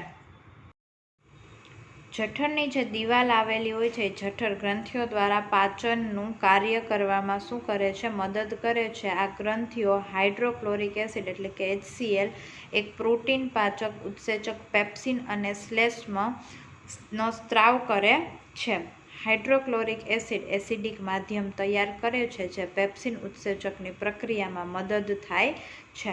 તમારા મત પ્રમાણે એસિડ એટલે કે HCl એનું બીજું કયું કાર્ય કરતું હશે, તો કે સામાન્ય પરિસ્થિતિઓમાં શ્લેષ્મને લીધે જઠરના આંતરિક અસ્તરને એસિડ એટલે કે HClની સામે રક્ષણ મળે છે. આપણે ઘણા બધા વયસ્કોને એસિડિટી કે અમ્લતાની ફરિયાદ કરતા સાંભળ્યા છે. શું તેનો સંબંધ ઉપયુક્ત વર્ણવેલી બાબત સાથે હોઈ શકે? તો જોઈએ, જઠરમાંથી ખોરાક હવે થોડા થોડા જથ્થામાંથી નાના આંતરડામાં મુક્ત કરે છે, એટલે કે નાના આંતરડામાં તે જાય છે, જે મુદ્રિકા સ્નાયુ પેશી એટલે કે નિજઠર વાલ્વ દ્વારા નિયંત્રણ થાય છે. હવે ખોરાક જઠરમાંથી નાના આંતરડામાં પ્રવેશ કરે છે. નાનું આંતરડું પાચન માર્ગનો સૌથી લાંબામાં લાંબો ભાગ છે. પાચન તંત્રમાં સૌથી લાંબામાં લાંબો જે ભાગ છે એ શેનો છે? નાના આંતરડામાં થાય છે, જે ખૂબ જ ગૂંચળાદાર હોવાના કારણે ઓછી જગ્યામાં વ્યવસ્થિત રીતે ગોઠવાયેલ હોય છે. આપણે જોઈએ નાના આંતરડું કેવી રીતના હોય છે. આ જે જઠર છે, જઠર દ્વારા વાલ્વ ખુલે છે અને વાલ્વ દ્વારા તે ક્યાં જાય છે? નાના આંતરડામાં એન્ટર થાય છે. આ નાનું આંતરડું ઓછી જગ્યામાં ગૂંચળાદાર હોય છે. આ પાચન તંત્રનો સૌથી મોટામાં મોટો ભાગ છે. વિવિધ પ્રાણીઓમાં નાના આંતરડાની લંબાઈ તેમના ખોરાકના પ્રકારને આધારે કેવી હોય છે? અલગ અલગ હોય છે. ઘાસ ખાનારા શાકાહારી પ્રાણીઓને સેલ્યુલોઝનું પાચન કરવા માટે લાંબા નાના આંતરડાની જરૂરિયાત હોય છે. માંસનું પાચન સરળ છે, આથી વાઘ જેવા માંસાહારીઓનું નાનું આંતરડું કેવું હોય છે? ટૂંકું હોય છે. વાઘ જેવા માંસાહારીઓનું નાનું આંતરડું ટૂંકું હોય છે. ઘાસ ખાનારા જે હોય છે એમનું શાકાહારી પ્રાણીઓને સેલ્યુલોઝનું પાચન કરવા માટે લાંબા નાના આંતરડાની જરૂરિયાત હોય છે. નાનું આંતરડું કાર્બોદિત, પ્રોટીન અને ચરબીના સંપૂર્ણ પાચન માટેનું શું છે? એક સ્થાન છે. આ કાર્ય માટે તે યકૃત અને સ્વાદુપિંડના સ્ત્રાવી દ્રવ્યો કે પદાર્થોને મેળવે છે અને જઠરમાંથી આવનારો ખોરાક કેવો હોય છે? એસિડિક હોય છે અને સ્વાદુપિંડના ઉત્સેચકોની ક્રિયા માટે તેને આલ્કલાઇન બનવું જરૂરી છે. વધુમાં યકૃતમાંથી સ્ત્રવિત થતો પિત્તરસ ચરબી પર કાર્ય કરે છે. શેમાંથી? આલ્કલાઇન બની ગયા પછી વધુમાંથી યકૃતમાંથી જે સ્ત્રવિત થાય છે પિત્તરસ, એ ચરબી ઉપર કાર્ય કરે છે. શેના ઉપર? ચરબી ઉપર. અને નાના આંતરડામાં ચરબી મોટા ગોલકોના સ્વરૂપમાં હોય છે. મોટા ભાગની ચરબી ક્યાં હોય છે? નાના આંતરડામાં હોય છે, જેથી તેના પર ઉત્સેચકોનું કાર્ય કરવું કેવું બની જાય છે? મુશ્કેલ બની જાય છે. પિત્ત ક્ષારો તેઓને વિખંડિત કરીને નાના ગોલકોમાં શું કરે છે? રૂપાંતર કરે છે. કોણ? પિત્ત ક્ષારો જે હોય છે એ ચરબીના કણોને કેવા કરે છે? નાના ગોલકોમાં રૂપાંતર કરે છે, જેથી ઉત્સેચકોની ક્રિયાશીલતામાં શું થાય છે? વધારો થાય છે. તે સાબુના મેલ પર થતી તૈલોદીકરણની પ્રક્રિયા માફક કાર્ય કરે છે. જેમ આપણે સાબુ ઉપર જોઈએ મેલ જેવી રચના, એ તૈલોદીકરણની જેવી પ્રક્રિયા હોય છે ને એ જ પ્રમાણે થાય છે, જેના વિશે આપણે પ્રકરણ 4માં અભ્યાસ કરી ગયા છીએ. સ્વાદુપિંડ રસ કે સ્વાદુરસનો સ્ત્રાવ કરે છે, જેમાં પ્રોટીનના પાચન માટે ટ્રિપ્સિન ઉત્સેચક હોય છે. કયો ઉત્સેચક હોય છે? ટ્રિપ્સિન. પ્રોટીનના પાચન માટે ટ્રિપ્સિન ઉત્સેચક હોય છે. તૈલોદીકૃત ચરબીનું પાચન કરવા માટે લાઇપેઝ ઉત્સેચક હોય છે. તૈલોદીકૃત ચરબીનું પાચન કરવા માટે કયો ઉત્સેચક હોય? લાઇપેઝ. નાના આંતરડાની દિવાલમાં ગ્રંથિઓ એટલે કે આંતરીય ગ્રંથિઓ આવેલી હોય છે, એટલે કે અંદરની ગ્રંથિ જે આવેલી હોય છે નાના આંતરડામાં, તે આંત્રરસનો સ્ત્રાવ કરે છે. તેમાં આવેલી ઉત્સેચકો અંતે પ્રોટીનનું એમિનો એસિડ અને જટિલ કાર્બોદિતનું ગ્લુકોઝમાં અને ચરબીનું ફેટી એસિડ અને ગ્લિસરોલમાં રૂપાંતરણ કરી નાખે છે. શું કહે છે? તો કે ઉત્સેચકો અંતે પ્રોટીનનું એટલે કે છેલ્લે પ્રોટીનનું એમિનો એસિડમાં, જટિલ કાર્બોદિતમાં અને ગ્લુકોઝમાં અને ચરબીનું શેમાં? ફેટી એસિડ અને ગ્લિસરોલમાં રૂપાંતરણ કરી દે છે. પાચિત ખોરાકનું આંત્રમાર્ગની દિવાલ અભિશોષણ કરી લે છે. પાચિત ખોરાકનું શું થાય છે? તો કે આંત્રમાર્ગની દિવાલ એટલે કે અંદરની જે દિવાલ હોય છે એને શું કરે છે? એને અભિશોષણ એટલે કે શોષી લે છે. અને નાના આંતરડાના અસ્તરમાં અસંખ્ય એટલે કે નાના આંતરડાનો જે અંતિમ ભાગ હોય છે એટલે કે શેષાંત્રમાં આંગળીઓ જેવી પ્રવર્ધો હોય છે, જેને આપણે શું કહીએ છીએ? રસાંગ પૂરો કહીએ છીએ. અસંખ્ય જે આંગળીઓ જેવી પ્રવર્તો હોય નાના આંતરડાના અસ્તરમાં એને રસાંકુરો કહેવાય. તે અભિશોષણ માટે સપાટીનું શું પૂરું પાડે છે? એનું ક્ષેત્રફળ વધારી દે છે. રસાંકુરોમાં રુધિરવાહિનીઓ વધુ માત્રામાં હોય છે. રસાંકુરોમાં શું હોય? વધુ માત્રામાં હોય છે. ખોરાકનું અભિશોષણ કરીને શરીરના પ્રત્યેક કોષો સુધી શોષાયેલ ખોરાકને પહોંચાડે છે અને જેનો ઉપયોગ ઉર્જા એટલે કે પાચિત ખોરાકનો ઉપયોગ ઉર્જા પ્રાપ્ત કરવા માટે, નવી પેશીઓના નિર્માણ માટે અને જૂની પેશીઓના સમારકામ એટલે કે જૂની પેશી હોય છે એને સાજી કરવા માટે તેનો ઉપયોગ થાય છે. અશોષિત કે અપાચિત ખોરાક મોટા આંતરડામાં મોકલવામાં આવે છે. જે ખોરાક આપણને ઉપયોગી નથી, જે ખોરાક આપણા માટે પાચન થતો નથી, એવા ખોરાકને ક્યાં મોકલવામાં આવે છે? મોટા આંતરડામાં, જ્યાં વધુ માત્રામાં આવેલા રસાંકુરો અપાચિત એટલે કે જે ખોરાક પચી શકે એમ નથી એ ખોરાકમાંથી પાણીનું શું કરે છે? શોષણ કરે છે અને શેષ પદાર્થો ગુદા એટલે કે મળદ્વાર દ્વારા શરીરની બહાર શું કરે છે? એનો ત્યાગ કરવામાં આવે છે. ઉત્સર્જન દ્રવ્યોને બહાર ફેંકવાની કે ત્યાગ કરવાનું નિયંત્રણ મળદ્વારના મુદ્રિકા સ્નાયુઓ દ્વારા નિયંત્રિત થાય છે. એટલે કે જે પાચિત ખોરાક છે એ નાના આંતરડામાં જાય છે અને જે ખોરાક અપાચિત છે એ મોટા આંતરડામાં જાય છે. જે પાચિત ખોરાક છે એમાંથી નવી પેશી બને છે અને જૂની પેશી રિપેર થાય છે. જ્યારે અપાચિત ખોરાક છે એમાં શું થાય છે? તો કે મળદ્વાર દ્વારા શરીરની બહાર ફેંકવામાં આવે છે. 5.3 શ્વસન. શ્વસન જોવા જોઈએ તો પહેલા પ્રવૃત્તિ આપેલી છે 5.4. તો એક કસનળીમાં તાજું તૈયાર કરેલું ચૂનાનું પાણી લેવાનું છે. આ ચૂનાનું પાણીમાં ટ્યુબ દ્વારા ફૂંક મારવાની છે. નોંધ કરો કે ચૂનાના પાણીને દૂધિયું થવા માટે કેટલો સમય લાગે છે. એક સિરીજ કે પિચકારી દ્વારા બીજી કસનળીમાં ચૂનાનું પાણી તાજું લઈને વાયુ પ્રવાહિત કરો એટલે કે વાયુથી પ્રવાહિત કરવાનું છે. નોંધ કરો કે આ વખતે ચૂનાનું પાણી દૂધિયું થતાં કેટલો સમય લાગે છે. ઉચ્છ્વાસ દ્વારા નીકળતા વાયુમાં કાર્બન ડાયોક્સાઇડના પ્રમાણ વિશે આ આપણે શું દર્શાવે છે? પ્રવૃત્તિ 5.5. કોઈ પણ ફળનો રસ કે ખાંડનું દ્રાવણ લઈને તેમાં કેટલીક ઈસ્ટ નાખવાની છે. છિદ્રવાળો બૂચ લગાડી કસનળીમાં આ મિશ્રણને લો. કોર્કમાં વળેલી કાચની નળી લગાવો. કાચની નળી મુક્ત કે જે છેડો મુક્ત છે એને તાજું તૈયાર કરેલું ચૂનાના પાણીવાળી કસનળીમાં ડુબાડો. ચૂનાના પાણીમાં થનાર પરિવર્તનને અને આ પરિવર્તનમાં લાગતા સમયનું શું કરવાનું છે? અવલોકન નોંધવાનું છે. આથવણના ઉત્પાદન કે નિપજના વિષયમાં આ આપણને શું દર્શાવે છે? આ પહેલાના વિભાગમાં આપણે સજીવોના પોષણ વિશે પર ચર્ચા કરી છે. જે ખાદ્ય પદાર્થનું અંતઃગ્રહણ પોષણની ક્રિયા માટે થાય છે એટલે કે અંદર ગ્રહણ પોષણની ક્રિયા માટે થતી હતી એનું આપણે જોયું.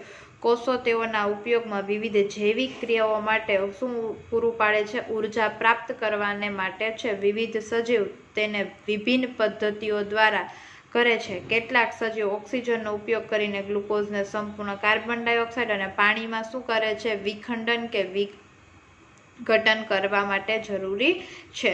જ્યારે કેટલાક અન્ય સજીવો એવા હોય છે કે જે બીજા પરિપથ એટલે કે બીજી પદ્ધતિમાં ઉપયોગ કરે છે તો કે જેમાં ઓક્સિજન પ્રાપ્ત થતો જ નથી કે કાર્યરત હોતો જ નથી. આ બધી અવસ્થાઓમાં પહેલો તબક્કો ગ્લુકોઝના 6 કાર્બનવાળું અણુનું 3 કાર્બનવાળા અણુનું પાયરુવેટમાં રૂપાંતર કરવાનો છે. જો ઓક્સિજનનો ઉપયોગ થાય છે તોય ભલે ને નથી થતો તોય ભલે, તો આ બધી જ અવસ્થામાં પહેલો તબક્કો કયો આવશે? ગ્લુકોઝનું 6 કાર્બનવાળા અણુનું 3 કાર્બનવાળા અણુમાં શું કરવાનું? પાયરુવેટ કરવાનું એટલે કે રૂપાંતર કરવાનું છે. આ ક્રિયા કોષ રસમાં થાય છે. ત્યારબાદ પાયરુવેટ ઇથેનોલ અને કાર્બન ડાયોક્સાઇડમાં રૂપાંતરિત થાય છે. આ ક્રિયા ઈસ્ટમાં આથવણ દરમિયાન થાય છે. ક્યારે થાય છે? કે પાયરુવેટનું ઇથેનોલ અને ઇથેનોલનું કેમાં કાર્બન ડાયોક્સાઇડમાં રૂપાંતર થાય ને આ ક્રિયા માત્ર ને ઈસ્ટના આથવણના દરમિયાન જ થાય છે. આ પ્રક્રિયા હવા એટલે કે ઓક્સિજનની ગેરહાજરીમાં થતી હોવાથી તેને કેવી કહેવાય છે?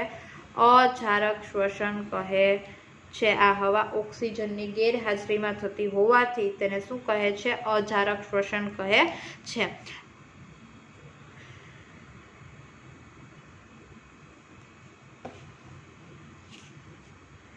પાયરુવેટનું વિઘટન ઓક્સિજનનો ઉપયોગ કરીને કણાભ સૂત્રમાં થાય છે અને આ ક્રિયા 3 કાર્બનવાળા પાયરુવેટના અણુનું વિઘટન કરીને 3 કાર્બનવાળા કાર્બન ડાયોક્સાઇડ અણુ આપે છે. અન્ય નિપજ પાણી છે. આ પ્રક્રિયા દ્વારા હવા એટલે કે ઓક્સિજનની જે હાજરીમાં થાય છે, જે ઓક્સિજનની હાજરીમાં થતું હોય એને કેવું કહેવાય છે? જારક શ્વસન કહે છે. અજારક શ્વસનની તુલનામાં જારક શ્વસન ઉર્જાનો ત્યાગ ખૂબ જ વધારે કરે છે. અજારક શ્વસન કરતા જારક શ્વસનમાં ઉર્જાનો ત્યાગ એટલે કે ઉર્જાનો વ્યય વધારે થાય છે. કેટલીક વાર જ્યારે આપણી સ્નાયુ પેશી એટલે કે માંસપેશીના કોષોને ઓક્સિજનનો જ્યારે અભાવ હોય એટલે કે જ્યારે ઓક્સિજન મળતો નથી કે ઓછું પ્રમાણ હોય ત્યારે શું થાય? પાયરુવેટનું શું થઈ જાય છે? વિઘટન થઈ જાય છે અને બીજા પરિપથ પર થાય છે. એનું વિઘટન ક્યાં થાય છે? બીજા પરિપથ ઉપર થવા માંડે છે. અહીં પાયરુવેટ 3 કાર્બનવાળા અણુ લેક્ટિક એસિડમાં રૂપાંતરિત થાય છે અને અહીંયા શું થઈ જાય છે? પાયરુવેટ કેટલામાં? 3 કાર્બનવાળા અણુમાં શું થઈ જાય છે? લેક્ટિક એસિડમાં રૂપાંતર પામે છે. અચાનક કોઈ પ્રક્રિયા થવાની આપણી સ્નાયુ પેશી લેક્ટિક એસિડનું નિર્માણ થવાના લીધે સ્નાયુઓ શું થઈ જાય છે? જકડાઈ જાય છે. લેક્ટિક એસિડ અચાનકનું જ્યારે બનવા લાગે છે ત્યારે આપણી સ્નાયુ શું થઈ જાય છે? જકડાઈ જાય છે. તો આપણે જોઈએ તો ગ્લુકોઝનું જ્યારે શું કહેવાય છે? પાયરુવેટમાં રૂપાંતર કેવી રીતના થાય છે ને એ આપણે જોઈએ. તો અહીંયા જે ગ્લુકોઝ છે એ અહીંયા કેવો છે? 6 અણુવાળો છે. એમાં કોષ રસમાં જ્યારે જાય છે ત્યારે પાયરુવેટમાં 3 કાર્બનવાળું અણુ બને છે અને પ્લસ શું મળે છે? એની સાથે ઉર્જા છે એ ઉમેરાય છે. જ્યારે O2ની ગેરહાજરી હોય છે ત્યારે ઈસ્ટમાં શું થાય છે? તો કે ઇથેનોલ, કાર્બન ડાયોક્સાઇડ અને ઉર્જા એ કેવું મળે છે? 2 કાર્બનવાળું મળે છે. જ્યારે O2ના અભાવને લીધે થાય છે એટલે કે O2 જ્યારે મળતો નથી શેમાં?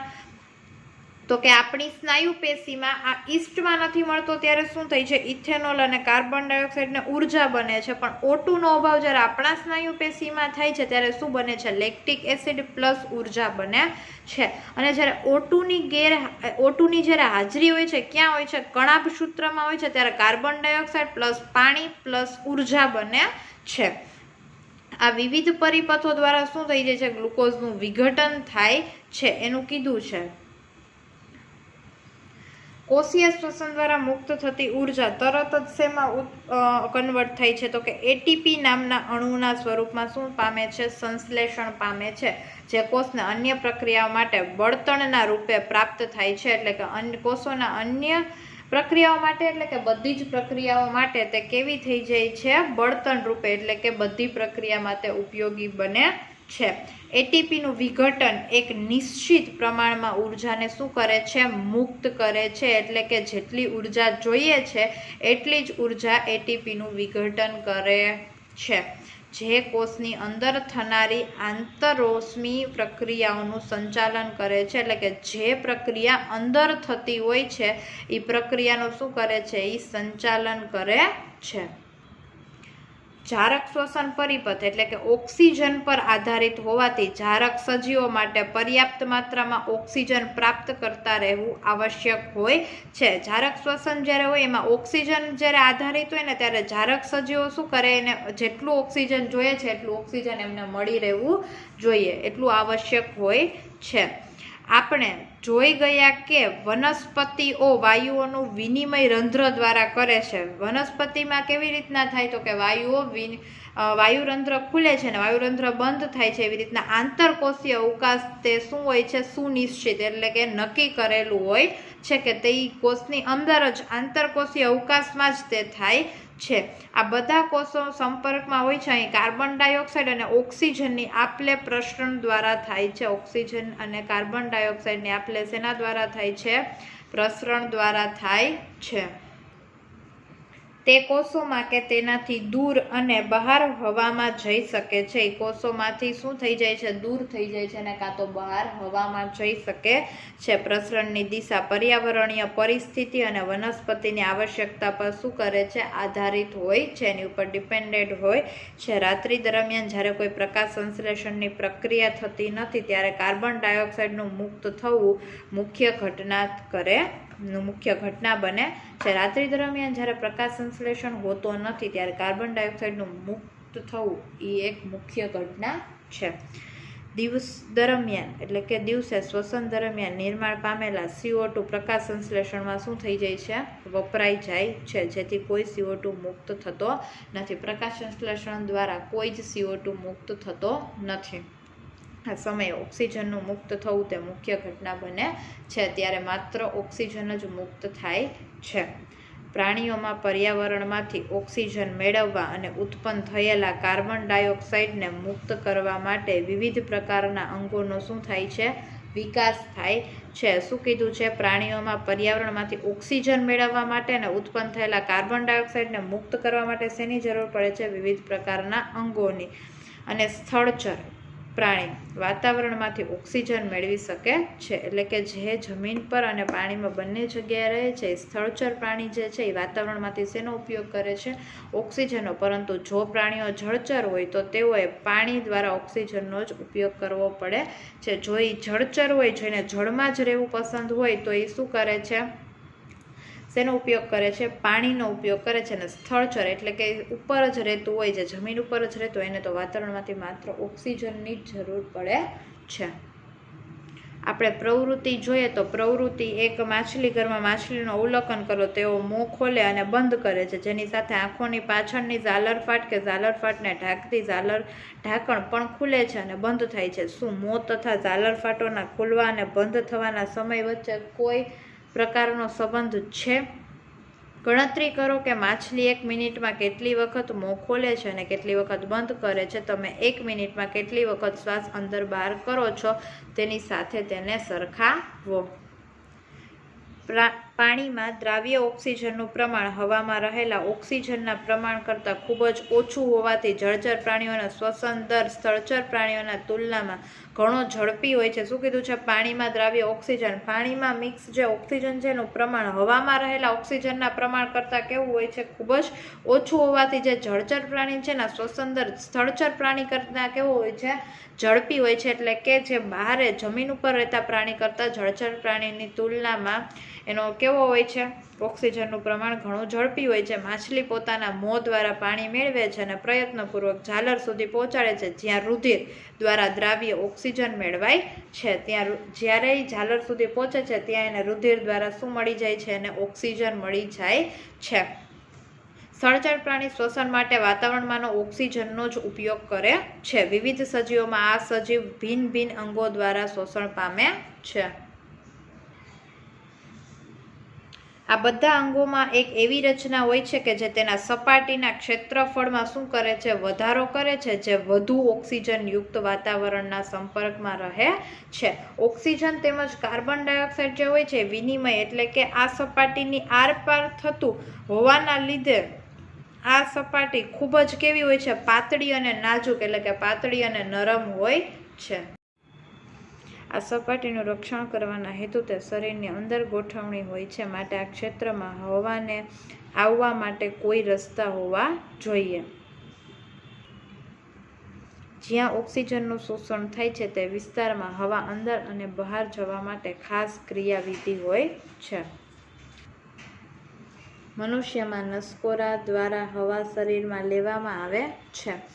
નસકોરામાંથી પસાર થતી હવા તેના માર્ગમાં આવેલા નાના રોમ જેવા વાળ દ્વારા ગળાય છે. એટલે કે જે ખરાબ જે છે જંતુ જે છે એ આપણા નાકની અંદર પ્રવેશે નહીં, એટલા માટે આપણા નાકમાં નાના વાળ જેવી રચના આવેલી હોય છે, જેથી શરીરમાં આવનારી હવા ધૂળ અને અન્ય અશુદ્ધિ રહિત બને છે. એટલે કે ધૂળ અને અન્ય અશુદ્ધિ છે આપણા નાકમાં પ્રવેશતી નથી. આ માર્ગમાં શ્લેષ્મનું સ્તર હોય છે, જે આ પ્રક્રિયામાં મદદરૂપ થાય છે. અહીંથી હવા ગ્રીવા દ્વારા ફેફસામાં વહન પામે છે. એટલે કે ગ્રીવા દ્વારા શેમાં વહન પામે છે? ફેફસામાં. અને ગ્રીવા કે કંઠનળીના પ્રદેશમાં કાસ્થીની વલયમય રચના આવેલી હોય છે, જે હવાનો માર્ગ બંધ થતો અટકાવે છે. આ મનુષ્યના શ્વસન તંત્રની આકૃતિ છે. આ નસકોરા છે, આ મુખગુહા કંઠનળી છે અને આ સ્વરયંત્ર છે. આ શ્વાસનળી છે, આ કાસ્થી રીંગો છે એની આ ફેફસા દ્વારા હવા ફેફસામાં આવે છે કંઠનળી દ્વારા જે હવા આવે છે શ્વાસ નળી દ્વારા એ શેમાં આવે છે? ફેફસામાં આવે છે અને આ એની પાસળીઓ છે. ફેફસાની અંદર આ માર્ગ નાની નાની નલિકાઓમાં વિભાજન થાય છે અને જે અંતમાં કે છેવટે ફુગો જેવી રચનામાં પરિણમે છે, જેને શું કહે છે? વાયુ કોષ્ઠો કહે છે. જે ફુગા જેવી રચના દર્શાવે એટલે કે ફૂલાઈ જાય છે, જેને શું કહેવાય છે? વાયુ કોષ્ઠો કહે છે. વાયુ કોષ્ઠો એક સપાટી પૂરી પાડે છે કે જેના દ્વારા વાત વિનિમય થઈ શકે છે. વાયુકોષની દિવાલ પર રુધિર કેશિકાઓની વિસ્તૃત જાળીરૂપ રચના આવેલી છે, એટલે કે મોટી જાળીરૂપ રચના આવેલી હોય છે. આપણે અગાઉના ધોરણમાં જોઈ ગયા છીએ કે જ્યારે શ્વાસ અંદર લઈએ છીએ ત્યારે આપણી પાસળીઓ કેવી થઈ જાય છે? ઉપસી જાય છે, એટલે કે આમ ઉપસીને બારે આવે છે અને આપણો ઉરોદર પટલ કેવો થઈ જાય છે? ચપટો બની જાય છે અને તેના પરિણામે ઉરસ્ય ગુહા કેવી થઈ જાય છે? મોટી થાય છે અને હવા ફેફસામાં શું થાય છે? દાખલ થાય છે અને વિસ્તરણ પામેલા વાયુકોષ્ઠને હવાથી ભરી દે છે. જે વિસ્તરણ એટલે કે જે સંકોચાઈ ગયું છે એ વાયુકોષ્ઠને શું કરે છે? એ ભરી દે છે. રુધિર શરીરમાંથી કાર્બન ડાયોક્સાઇડને વાયુકોષ્ઠમાં શું કરે છે? મુક્ત કરવા માટે લાવે છે અને વાયુકોષની રુધિર કેશિકાઓનું રુધિર વાયુકોષ્ઠની હવામાંથી ઓક્સિજન લઈને શરીરના બધા જ કોષ સુધી શું કરે છે? પહોંચાડે છે. કોણ? વાયુકોષ્ઠ રુધિર કેશિકાઓનું રુધિર અને વાયુકોષ્ઠની હવામાંથી ઓક્સિજન લઈને શું કરે છે? શરીરના બધા કોષો સુધી પહોંચાડે છે.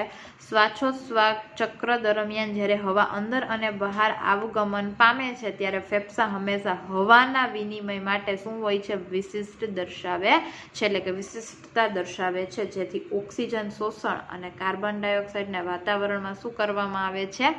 મુક્ત કરવા માટેનો પર્યાપ્ત સમય મળી રહે છે.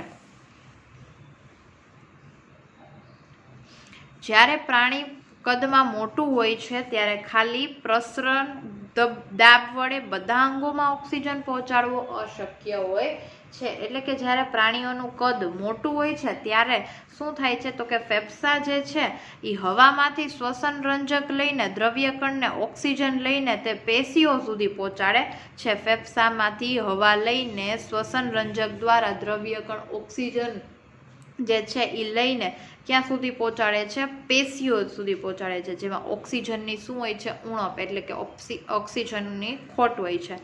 માનવમાં શ્વસન રંજક દ્રવ્યકણો હિમોગ્લોબિન છે, જે ઓક્સિજન માટે ઘણું વધુ આકર્ષણ ધરાવે છે, એટલે કે ઘણું બધું આકર્ષાયેલું હોય છે. આ રંજક દ્રવ્યકણ લાલ રંગના રક્તકણમાં આવેલા હોય છે. શેમાં આવેલા હોય છે? લાલ રંગના રક્તકણમાં આવેલા હોય છે. ઓક્સિજન કરતાં કાર્બન ડાયોક્સાઇડ પાણીમાં વધારે દ્રાવ્ય છે અને તેથી તેનું પરિવહન આપણા રુધિરમાં દ્રાવ્ય અવસ્થામાં થાય છે. ઓક્સિજન કરતાં કાર્બન ડાયોક્સાઇડ પાણી સાથે વધારે મિક્સ થયેલું હોય છે, તેથી તેનું પરિવહન આપણા રુધિરમાં દ્રાવ્ય અવસ્થામાં થાય છે, એટલે કે જેટલું જરૂરી છે એટલું જ દ્રાવ્ય થતું હોય છે. 5.4 વહન. માનવોમાં વહન કેવી રીતે થઈ જોવાનું છે તો તમારી આસપાસના એક સ્વાસ્થ્ય કેન્દ્રની મુલાકાત લો અને જાણકારી મેળવો કે માનવમાં હિમોગ્લોબિનનું પ્રમાણ સામાન્ય પ્રમાણ શું છે. શું તે બાળક અને વૃદ્ધો માટે સમાન છે? શું પુરુષ અને સ્ત્રીઓમાં હિમોગ્લોબિનના સ્તરમાં કોઈ તફાવત છે? તમારી આસપાસના એક પશુ ચિકિત્સાની મુલાકાત લો. જાણકારી મેળવો કે પશુઓ જેવા કે ભેંસ કે ગાયમાં હિમોગ્લોબિનનું પ્રમાણ સામાન્ય રીતે શું હોય છે. શું આ પ્રમાણ વાછરડા, નર અને માદા પ્રાણીઓમાં સમાન છે? નર અને માદા માનવ તેમજ પ્રાણીઓમાં જોવા મળતા તફાવતની તુલના કરો. જો કોઈ તફાવત છે તો તેને કેવી રીતે સમજાવશો? અગાઉના વિભાગમાં આપણે જોઈ ગયા કે રુધિર એ ખોરાક, ઓક્સિજન અને નકામા પદાર્થોનું આપણા શરીરમાં શું કરે છે? વહન કરે છે. ધોરણ 9માં આપણે શીખી ગયા કે રુધિર એક પ્રવાહી સંયોજક પેશી છે. રુધિરમાં એક પ્રવાહી માધ્યમ હોય છે. પ્રવાહી જેવું માધ્યમ હોય છે રુધિર, જેને પ્લાઝ્મા એટલે કે આપણે શું કહીએ છીએ, રુધિર રસ કહીએ છીએ. તેમાં કોષો નિલંબિત હોય છે. પ્લાઝ્મા એટલે કે રુધિર રસ એ ખોરાક, પોષક દ્રવ્ય, કાર્બન ડાયોક્સાઇડ અને નાઇટ્રોજન યુક્ત ઉત્સર્ગ પદાર્થોનું શું કરે છે, દ્રાવ્ય સ્વરૂપે શું કહે છે, વહન કરે છે. ઓક્સિજનને રક્તકણો એટલે કે આરબીસીને લઈ જાય છે. ઓક્સિજન કોને લઈ જાય છે, રક્તકણો એટલે કે આરબીસીને લઈ જાય છે. અને ઘણા બધા અન્ય પદાર્થો જેવા કે ક્ષારોનું શું કરે છે, વહન પણ રુધિર દ્વારા જ થાય છે. ઘણા બધા ક્ષારો એવા હોય છે કે એનું વહન શેના દ્વારા થતું હોય છે, રુધિર દ્વારા જ થાય છે. આમ આપણને એક પંપ જેવા અંગની જરૂરિયાત છે જે રુધિરને અંગોની આસપાસ ધકેલી શકે, એટલે કે રુધિરની આસપાસ ધકેલી શકે એવા પંપની આપણે જરૂર હોય છે. તો કેવા કેવા પંપ છે, તો કે નલિકાઓ કે વાહિકા એક પરિપથ જરૂરિયાત હોય છે. આવા પરિપથની શું હોય છે, આપણે જરૂરિયાત હોય છે કે જેથી જે રુધિરને બધી પેશી સુધી મોકલી શકે, રુધિર બધી પેશી સુધી પહોંચી શકે. એક એવા તંત્રની પણ આવશ્યકતા હોય છે જે નિશ્ચિત કરે કે જો પરિપથમાં ક્યારેક નુકસાન થાય તો તેમનું સમારકામ પણ થઈ શકે. ઘણા એવા તંત્રની પણ આપણા શરીરમાં જરૂર હોય છે કે કાંઈક જો આપણા પરિપથમાં નુકસાન થાય છે તો તેને પાછું રિપેર પણ કરી શકે. આપણો પંપ હૃદય મોસ્ટ આઈએમપી ક્વેશ્ચન છે 10th નો. હૃદય એક સ્નાયુઅલ અંગ છે જે આપણી મુઠ્ઠીના કદનું હોય છે, જે આપણી મુઠ્ઠીના કદ જેટલું હોય છે. રુધિરને ઓક્સિજન તેમજ કાર્બન ડાયોક્સાઇડ બંનેનું વહન કરવાનું હોવાના કારણે ઓક્સિજનયુક્ત રુધિરને કાર્બન ડાયોક્સાઇડ યુક્ત રુધિરની સાથે ભળતા અટકાવવા માટે હૃદય કેટલાક ખંડોમાં શું હોય છે, વિભાજિત હોય છે. ઉપરના જે બે કણ હોય છે એ બેને શું કહેવામાં આવે છે, આ ડાબું કર્ણક, આ જમણું કર્ણક. આ નીચેના જે બે હોય છે ને આને ડાબું ક્ષેપક અને આને જમણું ક્ષેપક કહેવામાં આવે છે. શું કીધું છે કે રુધિરને ઓક્સિજન તેમજ કાર્બન ડાયોક્સાઇડ બંનેનું વહન કરવાનું હોય છે. એટલે કે જે આપણું બ્લડ હોય છે ને ઓક્સિજનનું વહન કરવાનું હોય છે અને કાર્બન ડાયોક્સાઇડનું વહન કરવાનું હોય છે. ત્યારે શું થાય છે, તો કે હોવાના કારણે ઓક્સિજનયુક્ત જે રુધિર હોય એ કાર્બન ડાયોક્સાઇડ યુક્ત રુધિરની સાથે ભળતા અટકાવવા માટે હૃદય કેટલાક ખંડોમાં વિભાજિત હોય છે. એટલે આમાં એમ કીધું છે કે જે કાર્બન ડાયોક્સાઇડ છે એ કાર્બન ડાયોક્સાઇડ યુક્ત રુધિર અને જે ઓક્સિજન યુક્ત રુધિર છે બે ભળી ન જાય ને એના માટે આપણા હૃદયને ઘણા બધા ખંડોમાં શું કરવામાં આવે છે, વિભાજિત કરવામાં આવે છે. કાર્બન ડાયોક્સાઇડ યુક્ત રુધિરને કાર્બન ડાયોક્સાઇડથી મુક્ત કરવા માટે ફેફસામાં લઈ જવામાં આવે છે. એ શું કીધું છે કે કાર્બન ડાયોક્સાઇડ વાળું જે રુધિર હોય છે કાર્બન ડાયોક્સાઇડથી મુક્ત કરવા માટે આપણે ફેફસામાં લઈ જવામાં આવે છે અને ફેફસામાંથી ઓક્સિજનયુક્ત રુધિરને પાછું ક્યાં લાવવામાં આવે છે, હૃદયમાં લાવવામાં આવે છે. એટલે કાર્બન ડાયોક્સાઇડ યુક્ત જે રુધિર હોય છે એ જ્યારે હૃદયમાં જાય છે ત્યારે હૃદયમાંથી જે ઓક્સિજનયુક્ત રુધિર છે એને ક્યાં લાવવામાં આવે છે, બારે ફેફસામાં લાવવામાં આવે છે. ત્યારબાદ આ ઓક્સિજનયુક્ત રુધિર શરીરને બાકીના ભાગોમાં પંપ કરીને ક્યાં મોકલવામાં આવે છે, તો એ જોઈએ તો કે ત્યારબાદ આ ઓક્સિજનયુક્ત રુધિર જે છે, ઓક્સિજનવાળું જે રુધિર હોય છે શરીરના બાકીના ભાગોમાં પંપ કરીને મોકલવામાં આવે છે. આપણે આ પ્રક્રિયાને તબક્કાવાર સમજીએ તો ફેફસામાંથી ઓક્સિજનયુક્ત જે રુધિર હોય છે હૃદયની પાતળી દિવાલ ધરાવતા ખંડ એટલે કે ડાબા કર્ણકમાં આવે છે. હૃદયની પાતળી દિવાલ ધરાવતા ખંડ ડાબા કર્ણકમાં આવે છે. ડાબા કર્ણકમાં પ્રવેશે છે અને ડાબું કર્ણક રુધિર મેળવતી વખતે શિથિલ થાય છે. એટલે હવે જ્યારે ડાબું કર્ણક સંકોચન પામે છે, શિથિલ એટલે કે આમ ફૂલાય છે અને સંકોચન એટલે કે આમ સંકોચાઈ જાય છે. ક્યારે, જ્યારે ડાબું કર્ણક રુધિર મેળવે ત્યારે શિથિલ થાય છે અને હવે જ્યારે ડાબું કર્ણક શું પામે છે, સંકોચન પામે છે, ત્યારે તેની નીચે આવેલું ડાબું ક્ષેપક છે એ શું પામે છે, શિથિલન પામે છે. ત્યારે ડાબું ક્ષેપક શું થઈ જાય છે, ફૂલાઈ જાય છે અને ડાબું કર્ણક શું થઈ જાય છે, સંકોચન પામે છે, જેથી રુધિર તેમાં દાખલ થાય છે. ત્યારે રુધિર તેમાં દાખલ થાય છે. ત્યારબાદ માસલ ડાબા ક્ષેપકના સંકોચનથી રુધિર હૃદયમાંથી શરીરના વિવિધ ભાગો તરફ જાય છે. ત્યારે શું થઈ છે કે બધા જે ડાબા ક્ષેપકના સંકોચનથી ડાબુ ક્ષેપક જ્યારે સંકોચન પામે છે ત્યારે રુધિર હૃદયમાંથી ક્યાં જાય છે? બહાર શરીરના બધા ભાગોમાં જાય છે. હકીકતમાં આ જ સમયે શરીરના વિવિધ ભાગોમાંથી એકઠું થયેલું ઓક્સિજન વિહીન રુધિર હૃદયના જમણી તરફના ઉપરના ખંડ જમણા કર્ણકમાં શિથિલન થવાથી તેમાં દાખલ થાય છે. ઓક્સિજન વગરનું જે રુધિર હોય છે હૃદયના ક્યાં? જમણી તરફના ઉપરના ખંડમાં જમણું જે કર્ણક આવેલું છે એમાં શિથિલન થવાથી તેમાં દાખલ થાય છે. એટલે કે શિથિલન એટલે કે ફૂલાઈને તેમાં જાય છે. અને જમણા કર્ણકનું સંકોચન થતાં જ તેની નીચેના જમણા ક્ષેપકનું શું થઈ જાય છે? શિથિલન થઈ જાય છે. એમાંથી જે ઓક્સિજન વગરનું જે રુધિર આવે છે તે ક્યાં આવે છે? જમણા ક્ષેપકમાં આવે છે. જ્યારે જમણા ક્ષેપકમાં આવે છે ત્યારે જમણું ક્ષેપક કેવું થઈ જાય છે? મોટું થઈ જાય છે, એટલે કે શિથિલન પામે છે. અને ત્યારે જમણું કર્ણક શું પામે છે? સંકોચન પામે છે. જમણા કર્ણકનું સંકોચન થતાં જ તેના નીચેના જમણા કર્ણકનું સંકોચન થતાં જ તેના નીચેના જમણા ક્ષેપકનું શું થઈ જાય છે? શિથિલન થઈ જાય છે. જે પછી તેને ઓક્સિજનયુક્ત થવા માટે ફેફસા તરફ ધકેલે છે. એને ઓક્સિજન વિહીન હતું, જ્યારે એને ઓક્સિજનયુક્ત કરવા માટે એને ફેફસા તરફ શું કરે? ધકેલે છે.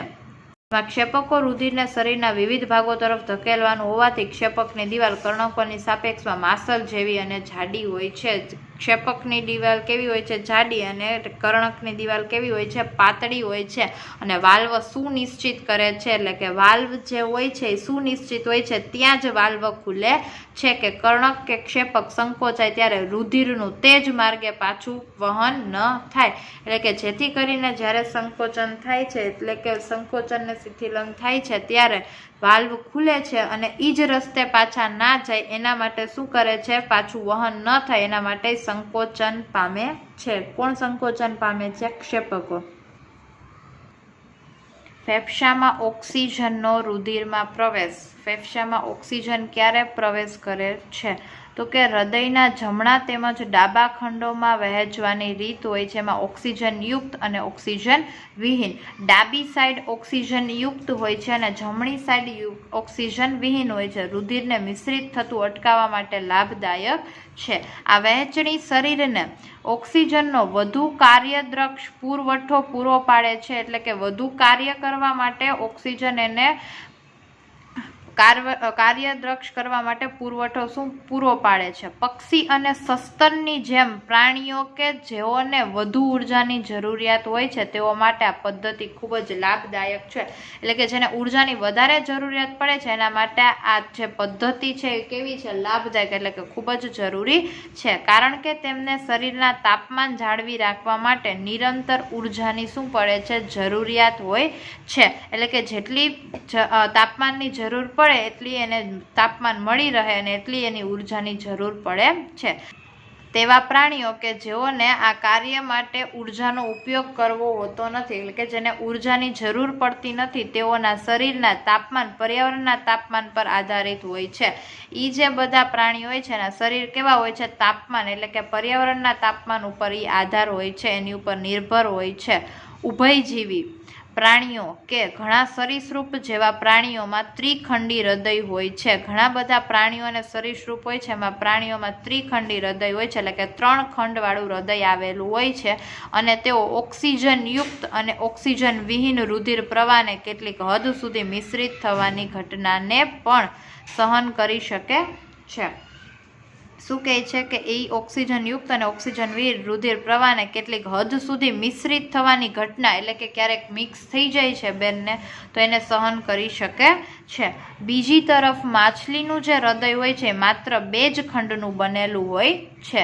કેટલા ખંડનું બનેલું હોય? માત્ર 2 જ ખંડનું. ત્યાંથી રુધિર ઝાલરોમાં મોકલવામાં આવે છે જ્યાં તે ઓક્સિજન યુક્ત બને છે. કેવું બને છે? ઓક્સિજન યુક્ત, ઓક્સિજન વાળું બને છે અને સીધું શરીરમાં મોકલવામાં આવે છે. આ રીતે માછલીઓના શરીરમાં એક ચક્ર માત્ર એક જ વાર રુધિરને હૃદયમાં લાવવામાં આવે છે. એક જ વાર માછલી પોતાના શરીરમાં શું કરે છે? રુધિરને માત્ર એક જ વાર હૃદય સુધી પહોંચાડે છે. અને બીજી તરફ અન્ય પૃષ્ઠવંશીઓમાં પ્રત્યેક ચક્રમાં તે 2 વખત હૃદયમાં આવે છે. માત્ર 2 જ વખત હૃદયમાં આવે છે, જેને શું કહે છે? બેવડું પરિવહન કહે છે. બીજી તરફ અન્ય પૃષ્ઠવંશીઓમાં પ્રત્યેક ચક્રમાં તે 2 વખત હૃદયમાં આવે તો તેને કેવું વહન કહેવાય? બેવડું પરિવહન કહે છે. નલિકાઓ, રુધિરવાહિનીઓ. ધમની એવી રુધિરવાહિનીઓ છે જે રુધિરને હૃદયમાંથી શરીરના વિવિધ અંગો સુધી લઈ જાય છે. ધમની એક એવી રુધિરવાહિની છે કે જે રુધિરને હૃદયમાંથી શરીરના વિવિધ અંગો સુધી, એટલે કે બધા અલગ અલગ અંગો સુધી લઈ જાય છે. ધમનીની દિવાલ જાડી અને સ્થિતિસ્થાપક હોય છે. અને ધમનીની દિવાલ કેવી હોય છે? જાડી અને સ્થિતિસ્થાપક, એટલે કે સ્ટેબલ હોય છે, કારણ કે રુધિર હૃદયમાંથી ઊંચા દબાણે વહે છે. કેમ કે રુધિર જે હોય છે હૃદયમાંથી ઊંચા દબાણે એકદમ આવે છે અને શિરાઓ વિવિધ અંગોમાંથી રુધિર એકત્ર કરીને પાછું ક્યાં લાવે છે? હૃદયમાં લાવે છે. તેમાં જાડી દિવાલની જરૂરિયાત હોતી નથી. એમાં જાડી દિવાલની જરૂર પડતી નથી, કારણ કે રુધિરમાં પર્યાપ્ત દબાણ હોય છે, એટલે કે જેટલું જોઈતું હોય એટલું ઓછું દબાણ હોય છે. તેના બદલે તેમાં રુધિરને એક જ દિશામાં વહન કરાવવા માટે વાલ્વ હોય છે. શિરામાં માત્ર એક જ દિશામાં વહન કરાવવા માટેના શું હોય છે? વાલ્વ હોય છે. કોઈ અંગ કે પેશી સુધી પહોંચીને ધમની વધુ ને વધુ નાની નાની વાહિનીઓમાં શું થઈ જાય છે? વિભાજિત, એટલે કે અલગ અલગ ભાગમાં શું થઈ જાય છે? વિભાજન થઈ જાય છે, જેનાથી બધા કોષોની સાથે રુધિરનો સંપર્ક થઈ શકે. જેથી બધા કોષો પાસે રુધિરનો સંપર્ક હોય, એટલે કે રુધિર કોન્ટેક્ટમાં હોય. સૌથી નાની વાહિનીઓ અને કેશિકાઓની દિવાલ એક કોષીય જાડાઈ ધરાવે છે. અને રુધિર તેમજ આસપાસના કોષોની વચ્ચે પદાર્થોનો વિનિમય આ પાતળી દિવાલ દ્વારા જ થાય છે. મોટા ભાગના આસપાસના કોષો વચ્ચે જે પદાર્થોનો વિનિમય હોય છે, એટલે કે પદાર્થો એક જગ્યાએથી બીજી જગ્યાએ મોકલાવાના હોય, એ પાતળી દિવાલ દ્વારા જ થાય છે. ત્યારબાદ કેશિકાઓ ભેગી મળીને શિરાઓ બનાવે છે અને રુધિરને અંગ કે પેશીથી દૂર લઈ જાય છે. અને કેટલીક કેશિકા ભેગી મળીને શું બનાવે છે? શિરા બનાવે છે. અને એ શું કરે છે? રુધિરને અંગ કે પેશીથી ક્યાં લઈ જાય છે? દૂર લઈ જાય છે. ત્રાક કણો દ્વારા જાળવણી. આ નલિકાઓમાં તંત્રમાં જો ક્યાંક લીકેજ થાય તો એવી સ્થિતિ પર વિચાર કરો કે જ્યારે આપણે ઘાયલ થઈએ છીએ અને રુધિર સ્ત્રાવ થવા લાગે છે, એટલે કે લોહી નીકળવા લાગે છે, ત્યારે તંત્રમાંથી રુધિરનો આ વ્યય પ્રાકૃતિક રૂપે ઘટાડવો જોઈએ. પ્રાકૃતિક રીતે શું કરવો જોઈએ? ઓછો કરવો જોઈએ. રુધિરના વધુ સ્ત્રાવથી રુધિર દાબ ઘટે છે, રુધિરનું પ્રમાણ ઘટે છે, જેનાથી પમ્પિંગ પ્રણાલી, એટલે કે ધકેલવાની ક્રિયાની કાર્યક્ષમતામાં ઉણપ આવે છે. ઉણપ એટલે કે એનો અભાવ થાય છે. આ રુધિર સ્ત્રાવને રોકવા માટે રુધિરમાં ત્રાક કણો આવેલા હોય છે. શું આવેલું હોય છે? ત્રાક કણો, જે સંપૂર્ણ શરીરમાં પરિવહન કરે છે, જે આખા શરીરમાં સંપૂર્ણ રીતે પરિવહન કરે છે, એટલે કે એક જગ્યાએથી બીજી જગ્યાએ સરખી રીતે પહોંચાડે છે. અને રુધિર સ્ત્રાવના સ્થાન પર રુધિરની જમાવટ કરીને રુધિર સ્ત્રાવ અટકાવે છે, એટલે કે જ્યાં રુધિર જામી જવાનું છે એ જામવાનું અટકાવીને રુધિર સ્ત્રાવ અટકાવે છે. એટલે કે જમાવાની ક્રિયા જે થાય છે ને એ શું કરી નાખે છે? અટકાવી દે છે. કોણ? ત્રાક કણો. લસિકાઓ. વહનની ક્રિયામાં મદદરૂપ થતું અન્ય પણ એક પ્રવાહી છે, જેને શું કહેવામાં આવે છે? લસિકા. વહનની ક્રિયામાં એક મદદરૂપ થતું હોય એવું છે, જેને શું કહેવાય? લસિકા.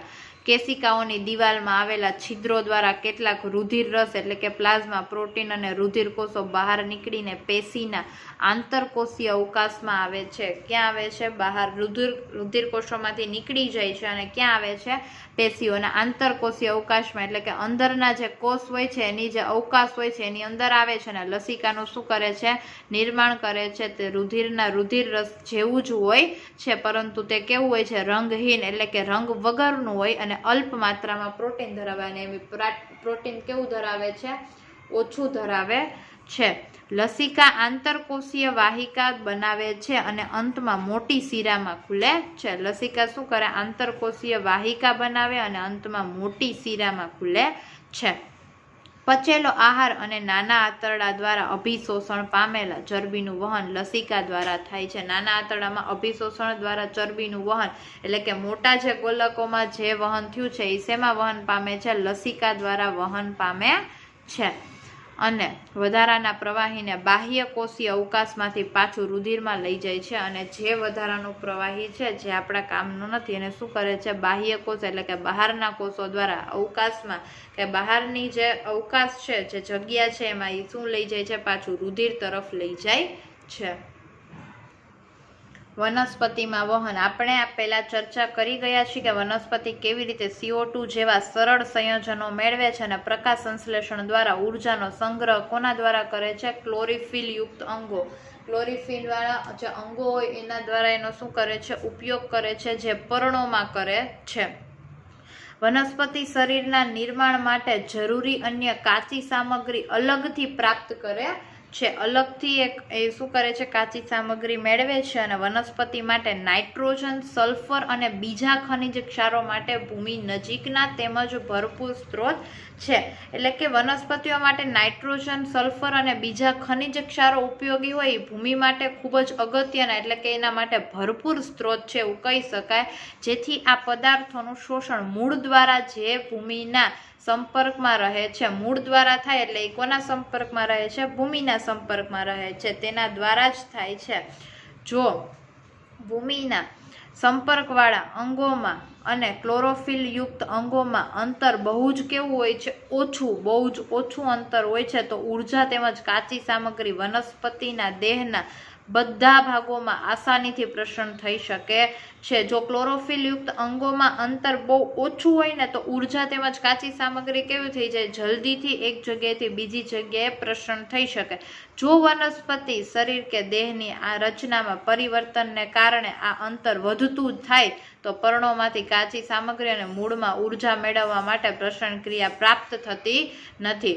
જો એના વચ્ચેનું અંતર વધી જાય છે તો પરિવર્તન થવા માટે કાચી સામગ્રી છે ને મૂળમાં ઉર્જા જે જોઈએ આપણે એનર્જી જે જોઈએ એ મળી રહેતી નથી. એવી પરિસ્થિતિમાં વહનની એક સુદ્રઢ પ્રણાલી જરૂરી હોય છે. એક દ્રઢ સ્થિર એક પ્રણાલી કેવી હોય છે? જરૂરી હોય છે. વિવિધ શરીર રચના માટે ઉર્જાની જરૂરિયાત ભિન્ન હોય છે. વિવિધ રચના માટે કે અલગ અલગ શરીર માટે બધાની રચના પ્રમાણે ઉર્જાની જરૂરિયાત કેવી હોય છે? અલગ અલગ હોય છે.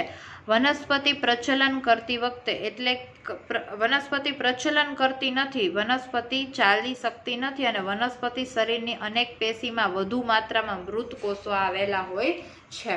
પરિણામ સ્વરૂપે વનસ્પતિઓને ઓછી શક્તિની જરૂરિયાત હોય છે. વનસ્પતિને બહુ ઉર્જાની જરૂર પડતી નથી અને તેની સાપેક્ષે ધીમું પરિવહન તંત્ર ધરાવે છે કે ઊંચી વનસ્પતિઓમાં પરિવહન તંત્રને ખૂબ વધારે અંતર કાપવું છે, ખૂબ વધારે અંતર રાખવું પડે છે. વનસ્પતિ વહન તંત્ર પર્ણોમાંથી સંચિત ઉર્જાયુક્ત એટલે કે બધી ભેગી કરેલી ઉર્જા સાથે પદાર્થ તથા મૂળમાંથી કાચી સામગ્રીનું વહન કરે છે. આ બે પરિપથ સ્વતંત્ર રીતે સંગઠિત વાહક નલિકાઓથી નિર્માણ પામે છે. એક જલવાહક છે જે ભૂમિમાંથી પ્રાપ્ત પાણી અને ખનિજ ક્ષારોનું વહન કરે છે. જલવાહક જે હોય છે એ ક્યાં હોય છે? ભૂમિમાં અંદર હોય છે. ભૂમિમાંથી પાણીને પ્રાપ્ત કરે છે અને પાણી અને ખનિજ ક્ષારોનું શું કરે છે? વહન કરે છે.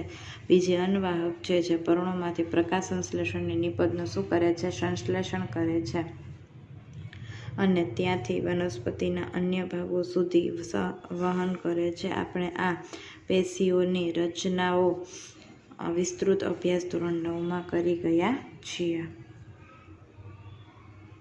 પાણીનું વહન કેવી રીતના થાય? તો કે જલવાહક પેશી મૂળ, પ્રકાંડ અને પર્ણોમાંની જલવાહિનીઓ અને જલવાહિનીકો પરસ્પર જોડાઈને પાણીના સંવહનનું સળંગ તંત્ર રચે છે.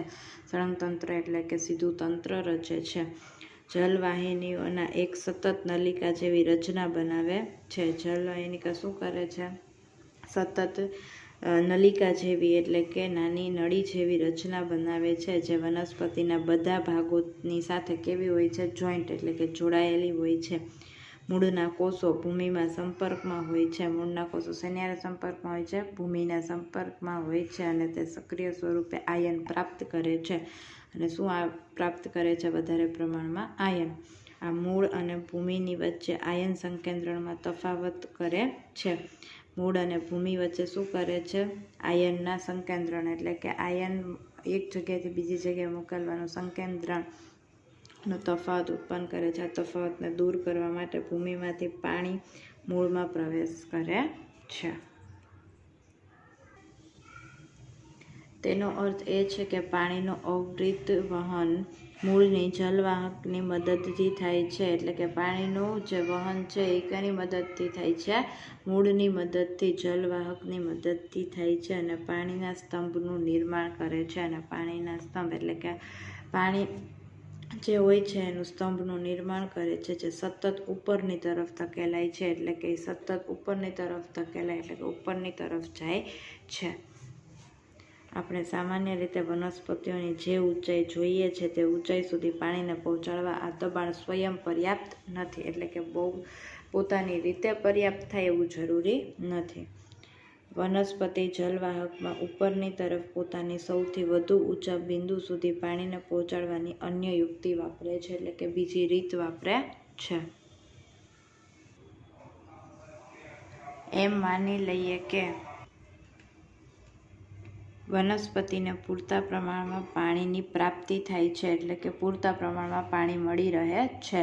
જે પાણીની રંધ્ર દ્વારા ઉણપ સર્જાય છે, રંધ્ર એટલે કે છિદ્ર દ્વારા એનો અભાવ સર્જાય છે, તો તેનું પ્રતિસ્થાપન જલવાહકની જલવાહિનીઓ દ્વારા પર્ણોમાં થાય છે. કોના દ્વારા થાય છે? પ્રતિસ્થાપન એટલે કે પાછું સ્થાપન જલવાહકની જલવાહિનીઓ દ્વારા પર્ણોમાં થાય છે. એટલે કે પાનમાં થાય છે. વાસ્તવમાં કોષની પાણીના અણુઓનું બાષ્પીભવન એક સૂચક કે ખેંચાણ ઉત્પન્ન કરે છે. ચૂસણ કે ખેંચાણ ઉત્પન્ન કરે છે. એટલે ચૂસણ એટલે ખેંચવું અને ખેંચાણ એટલે એકદમ હાઈથી ખેંચવું અને ઉત્પન્ન કરે છે, જે મૂળના જલવાહક કોષમાં આવેલા પાણીને ઉપર ખેંચે છે.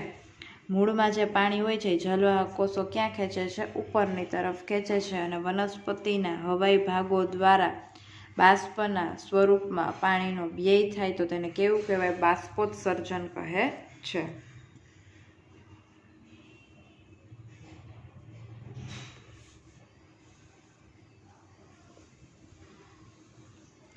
જે મૂળના જલવાહક કોષોમાં આવેલા પાણીને ઉપર ખેંચે છે અને વનસ્પતિના હવાઈ ભાગો દ્વારા બાષ્પના સ્વરૂપમાં પાણીનો વ્યય એટલે કે બાષ્પ થઈ જાય છે અને પાણીનો વ્યય થાય છે, તેને કેવી ક્રિયા કહે છે? બાષ્પોત્સર્જનની ક્રિયા કહે છે. વૃક્ષમાં બાષ્પોત્સર્જન દ્વારા પાણીની ગતિ કઈ રીતે હોય? તો કે મૂળમાંથી ક્યાં જાય છે? જલવાહક પેશીઓ દ્વારા ઉપરની તરફ જાય છે અને પછી ત્યાંથી ક્યાં જાય છે? પાણીની વરાળ સ્વરૂપે. આમ બાષ્પોત્સર્જનથી પાણીનું શું થાય છે? શોષણ તેમજ મૂળના પર્ણો સુધી પાણી તેમાં દ્રાવ્ય ખનિજ ક્ષારોનું ઉદ્ગમન કરવામાં મદદ કરે છે. ઉદ્ગમન એટલે કે ઉપરની તરફ લઈ જવામાં મદદ કરે છે. તે તાપમાનનું નિયમન કરવામાં પણ મદદરૂપ થાય છે. તાપમાનનું નિયંત્રણ પણ તેના દ્વારા થાય છે. પાણીના વહનમાં મૂળ દાબ રાત્રિના સમયમાં વિશેષ રૂપથી પ્રભાવી છે. રાત્રિના સમયમાં મૂળ દાબ વધારે હોય છે. દિવસમાં જ્યારે રંધ્ર કે વાયુરંધ્ર પર્ણરંધ્ર ખુલે છે, બાષ્પોત્સર્જનથી ઉદ્ભવતું ખેંચાણ બળ જલવાહકમાં પાણીના વહન માટે કેવું હોય છે? મુખ્ય પ્રેરક બળ હોય છે. એટલે કે એવું કે જે બાષ્પોત્સર્જનની ક્રિયા દ્વારા જે ખેંચાણ ઉદ્ભવે છે જલવાહક પેશીમાં પાણીના વહન માટે મુખ્ય સ્ત્રોત એટલે કે મુખ્ય બળ તરીકે કામ કરે છે.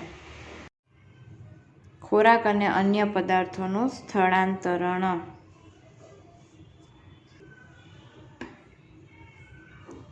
અત્યાર સુધી આપણે વનસ્પતિમાં પાણી અને ખનિજ ક્ષારોના વિષયમાં ચર્ચા કરી હતી. હવે આપણે ચર્ચા કરીએ કે ચયાપચયની ક્રિયાઓને નિપજો, ખાસ કરીને પ્રકાશ સંશ્લેષણ જે પર્ણોમાં થાય છે તેને વનસ્પતિના અન્ય ભાગોમાં કેવી રીતે મોકલવામાં આવે છે. પ્રકાશ સંશ્લેષણની દ્રાવ્ય નિપજોનું વહન સ્થળાંતરણ કહેવાય છે. દ્રાવ્ય નિપજો એટલે કે જે મિક્સ થઈ જતી હોય એવી નિપજો પ્રકાશ સંશ્લેષણની સાથે જે મિક્સ થઈ જાય છે અને પછી જે વસ્તુ બને છે એને શું કહેવાય? નિપજ. વહન સ્થળાંતરણ કહેવાય છે. અને તે સવહન પેશી જેને અન્વાહક કહે છે. સવહન પેશી એટલે કે જાતે વહન કરતી એવી પેશી તેને શું કહેવાય? અન્વાહક પેશી કહે છે. તેના દ્વારા થાય છે. પ્રકાશ સંશ્લેષણની નિપજો સિવાય અન્વાહકમાં એમિનો એસિડ અને અન્ય પદાર્થોનું શું થાય છે? વહન પણ થાય છે. તે પદાર્થ ખાસ કરીને મૂળમાં સંચય પામી અંગો, ફળ, બીજ અને વૃદ્ધિ કરનારા અંગોમાં લઈ જવામાં આવે છે. જે વૃદ્ધિ થતી હોય જે ભાગની વનસ્પતિમાં એ ભાગ સુધી લઈ જાય છે. ખોરાક અને અન્ય પદાર્થોનું સ્થળાંતરણ તેને સંલગ્ન સાથી કોષની મદદથી ચાલની નલિકામાં ઉર્ધ્વ દિશા અને અધો દિશા એમ બંને દિશામાં થાય છે. ઉર્ધ્વ દિશા એટલે ઉપરની બાજુ અને અધો દિશા એટલે નીચેની બાજુ એમ બંને દિશામાં થાય છે. જલવાહક દ્વારા વહનને સામાન્ય ભૌતિક બળોના સિદ્ધાંતો દ્વારા સમજી શકાય છે.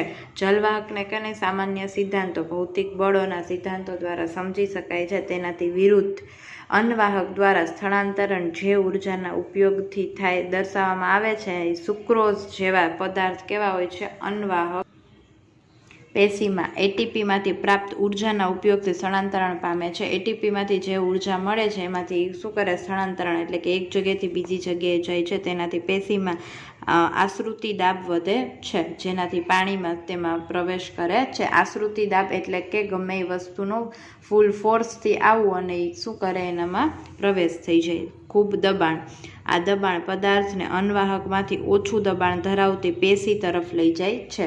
વધારે દબાણથી ઓછા દબાણ તરફ જવાની જે ક્રિયા છે એને શું કહેવાય છે? આશ્રુતિ દાબ.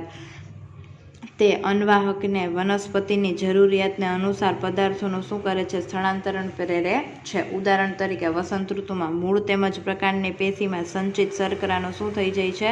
સ્થળાંતરણ કલિકાઓમાં થાય છે. સ્થળાંતરણ કલિકાઓમાં થાય છે ને જેને વૃદ્ધિ માટે ઉર્જાની શું પડે છે? જરૂરિયાત હોય છે. શેની જરૂર પડે છે? ઉર્જાની જરૂરિયાત હોય છે. ઉત્સર્જન. આપણે ચર્ચા કરી ગયા છીએ કે સજીવો પ્રકાશ સંશ્લેષણ અને શોષણ દરમિયાન ઉદ્ભવેલા ઉત્સર્ગ વાયુઓ કેવી રીતે નિકાલ કરે છે. એટલે કે જે વસ્તુ નકામી છે એનો બારે કઈ રીતે નિકાલ કરે છે એનું કીધું છે. તો કે અન્ય ચયાપચયની પ્રવૃત્તિ નાઇટ્રોજનયુક્ત પદાર્થો ઉત્પન્ન કરે છે. કેવા? નાઇટ્રોજનવાળા પદાર્થો ઉત્પન્ન કરે છે જેનો નિકાલ કરવો જરૂરી છે. જેનો આપણે એને નિકાલ કરવો, ઉત્સર્જન કરવું જરૂરી છે. તે જૈવિક પ્રક્રિયા જેવા આ હાનિકારક ચયાપચયિક ઉત્સર્ગ કે નકામા પદાર્થોનો નિકાલ કરવામાં આવે છે. હાનિકારક એટલે નુકસાનકારક જે ચયાપચયિક હોય એ ઉત્સર્ગનો નકામા પદાર્થોનો શું કરવામાં આવે છે? નિકાલ કરવામાં આવે છે. તેને ઉત્સર્જન કહેવાય છે. તેને શું કહેવાય છે? ઉત્સર્જન. આ હાનિકારક ચયાપચયિક ઉત્સર્ગ કે નકામા પદાર્થોનો નિકાલ કરવામાં આવે છે તેને ઉત્સર્જન કહે છે. વિવિધ પ્રાણીઓ તેના માટે વિવિધ પ્રયુક્તિઓનો પણ ઉપયોગ કરે છે. એટલે કે અલગ અલગ પ્રવૃત્તિઓનો પણ ઉપયોગ કરે છે. મોટાભાગના એક કોષીય સજીવો આ ઉત્સર્ગ દ્રવ્યને શરીરની સપાટીથી પાણીમાં પ્રસરણ કરીને તે પદાર્થોનો ત્યાગ કરે છે. મોટાભાગના એક કોષીય સજીવ હોય છે એ શું કરે? તો કે ઉત્સર્ગ જે શરીરની સપાટીમાંથી પાણી પ્રસરણ કરીને તે શું કરે છે? પદાર્થોનો ત્યાગ કરે છે. આપણે અન્ય ક્રિયાઓમાં જોયું તેમ જટિલ બહુકોષીય સજીવો આ કાર્યને પૂર્ણ કરવા માટે વિશિષ્ટ અંગોનો ઉપયોગ કરે છે. જે આપણે આગળ જોયું કે તેમાં શું કરતા હતા? તો કે જે અપચય ખોરાક હતો એને શું કરે? મોટા આંતરડામાંથી સીધો એનો મળદ્વાર દ્વારા શું કરવામાં આવે છે? ત્યાગ કરવામાં આવે છે. એવી જ રીતે આમ બહુકોષીય સજીવોમાં આ કાર્ય પૂર્ણ કરવા માટે વિશિષ્ટ અંગોનો ઉપયોગ થાય છે. માનવોમાં ઉત્સર્જન આ મોસ્ટ ટાઈમ્પિક ક્વેશ્ચન છે. માનવના ઉત્સર્જનમાં એક જોડ મૂત્રપિંડ આવેલી હોય છે, એક જોડ મૂત્રપિંડ આવેલી હોય છે અને એક જોડ મૂત્રવાહિની, એક મૂત્રાશય અને એક મૂત્ર માર્ગ આવેલો હોય છે. આ મૂત્રાશય છે અને આ મૂત્ર માર્ગ છે.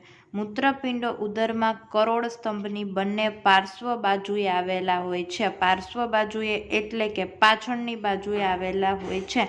મૂત્રપિંડમાં નિર્માણ થયેલું મૂત્ર મૂત્રવાહિનીમાં થઈને મૂત્રાશયમાં જાય છે. મૂત્રવાહિનીમાંથી થઈને ક્યાં આવે છે? મૂત્રાશયમાં આવે છે અને ત્યાં સુધી ત્યાં એકત્રિત રહે છે અને ત્યાં શું થાય છે? એકત્રિત થાય છે. અને જ્યાં સુધી મૂત્રમાર્ગમાંથી તેનો નિકાલ ન થાય ત્યાં સુધી તે ક્યાં રહે છે? મૂત્રમાર્ગમાંથી એનો નિકાલ નથી થતો ત્યાં સુધી મૂત્રાશયમાં જ રહે છે. મૂત્ર કેવી રીતે નિર્માણ પામે છે? મૂત્ર નિર્માણનો હેતુ રુધિરમાંથી નકામા ઉત્સર્ગ પદાર્થોને અલગ કરીને બહાર નિકાલ કરવાનો હોય છે. ફેફસામાં CO2 વાયુ રુધિરમાંથી અલગ થઈ જાય છે. CO2 વાયુ શું? એટલે કે કાર્બન ડાયોક્સાઇડ વાયુ છે એ રુધિરમાંથી એટલે કે લોહીમાંથી શું થઈ જાય છે? અલગ થઈ જાય છે. જ્યારે નાઇટ્રોજનયુક્ત નકામા ઉત્સર્ગ દ્રવ્ય એટલે કે જે નાઇટ્રોજનવાળા નકામા ઉત્સર્ગ દ્રવ્ય છે અને યુરિયા કે યુરિક એસિડ છે એ મૂત્રપિંડમાં રુધિરમાંથી અલગ કરવામાં આવે છે.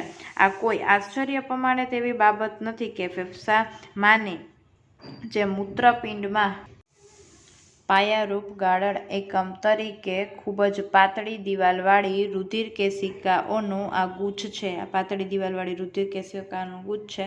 મૂત્રપિંડમાં પ્રત્યેક રુધિર કેશિકા ગુચળાકાર નલિકા છેડે કપ આકારના ભાગ કે જેને બાઉમેનની કોથળી કહે છે. મૂત્રપિંડમાં પ્રત્યેક રુધિર કેશિકા ગુચળાકાર નલિકાના છેડો ગુચળાકાર આ જે નળી છે એ અને છેલ્લે શું આવે છે? કપ જેવા આકાર. એને શું કહેવાય છે? બાઉમેનની કોથળી કહે છે. તેની સાથે જોડાયેલ હોય છે જે ગાળણને એકત્ર કરે છે એટલે ગાળણને ભેગું કરે છે. આ બાઉમેનની કોથળી છે કપ જેવા આકારની. પ્રત્યેક મૂત્રપિંડમાં આવા અનેક ગાળણ એકમો હોય છે જેને શું કહેવાય છે? મૂત્રપિંડ નલિકા કહે છે. જે તેની સાથે જોડાયેલ હોય છે જે ગાળણને એકત્ર કરે છે. પ્રત્યેક મૂત્રપિંડમાં આવા અનેક ગાળણ એકમો હોય છે જેને આપણે શું કહીએ છીએ?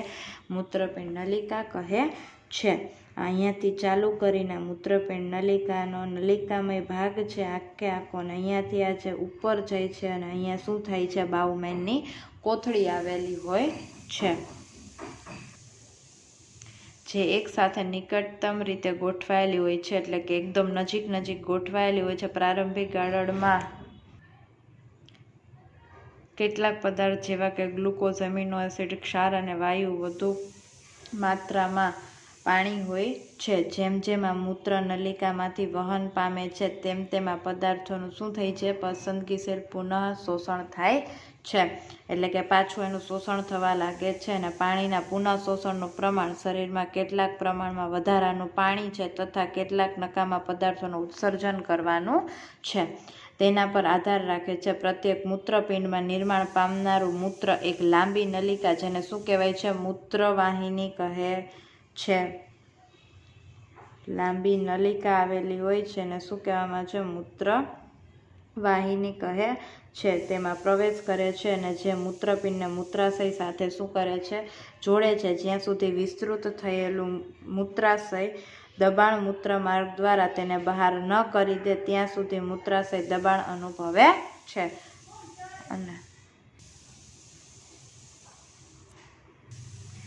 અને મૂત્રાશયમાં મૂત્ર સંચય પામેલ રહે છે એટલે કે ભેગું થયેલું રહે છે. મૂત્રાશય સ્નાયુલ હોય છે. આમ આ ક્રિયા ચેતાના નિયંત્રણ હેઠળ થાય છે જેની ચર્ચા આપણે કરી ગયા છીએ. પરિણામ સ્વરૂપે આપણે સામાન્ય રીતે મૂત્રત્યાગનું નિયંત્રણ. વનસ્પતિઓમાં ઉત્સર્જન. વનસ્પતિમાં ઉત્સર્જન કેવી રીતે થાય છે? તો કે વનસ્પતિમાં ઉત્સર્જન માટે પ્રાણીઓથી બિલકુલ ભિન્ન પદ્ધતિઓ હોય છે કે એકદમ અલગ પદ્ધતિ હોય છે. ઓક્સિજન પોતે જ પ્રકાશ સંશ્લેષણ દરમિયાન પેદા થતા નકામા પદાર્થ તરીકે વિચારી શકાય છે. આપણે અગાઉ ચર્ચા કરી ગયા છીએ કે વનસ્પતિઓ ઓક્સિજન અને કાર્બન ડાયોક્સાઇડની સાથે કેવો વ્યવહાર કરે છે. ઓક્સિજન અને કાર્બન ડાયોક્સાઇડની સાથે કેવી રીતના સંબંધ છે આપણે આગળ જ જોઈ ગયા છીએ. તો કે બાષ્પોત્સર્જન દ્વારા પાણીથી છુટકારો મેળવે છે. બાષ્પોત્સર્જન દ્વારા શું થાય છે? પાણીથી એને છુટકારો મળે છે. અન્ય નકામા પદાર્થો માટે વનસ્પતિઓમાં ઘણી બધી પેશી મૃત કોષોની બનેલી હોય છે અને તેઓ તેમના કેટલાક ભાગો જેવા કે પર્ણો પણ ગુમાવે છે. એટલે કે કોઈ બેસે છે ને ઘણી બધી વનસ્પતિઓ ઉત્સર્ગ દ્રવ્યનો કોષીય રસ્તાનીમાં શું કરે છે? સંગ્રહ એટલે કે ભેગું કરે છે. અને વનસ્પતિઓ પરથી ખરી પડવાવાળા પર્ણોમાં પણ ઉત્સર્ગ દ્રવ્યો સંચય પામેલા હોય છે. એટલે કે પાનખર ઋતુમાં જે પાન પડી જાય છે એમાંય પણ ઉત્સર્ગ દ્રવ્યો સંચય કરેલા હોય છે, એટલે કે ભેગા કરેલા હોય છે. અન્ય ઉત્સર્ગ દ્રવ્યો રેઝિન, રાડ અને ગુંદરના સ્વરૂપમાં ખાસ કરીને જૂની જલવાહક પેશીમાં સંચય પામે છે. અને વનસ્પતિ કેટલાક ઉત્સર્ગ દ્રવ્યોને પોતાની આસપાસની ભૂમિમાં પણ ઉત્સર્જિત કરે છે.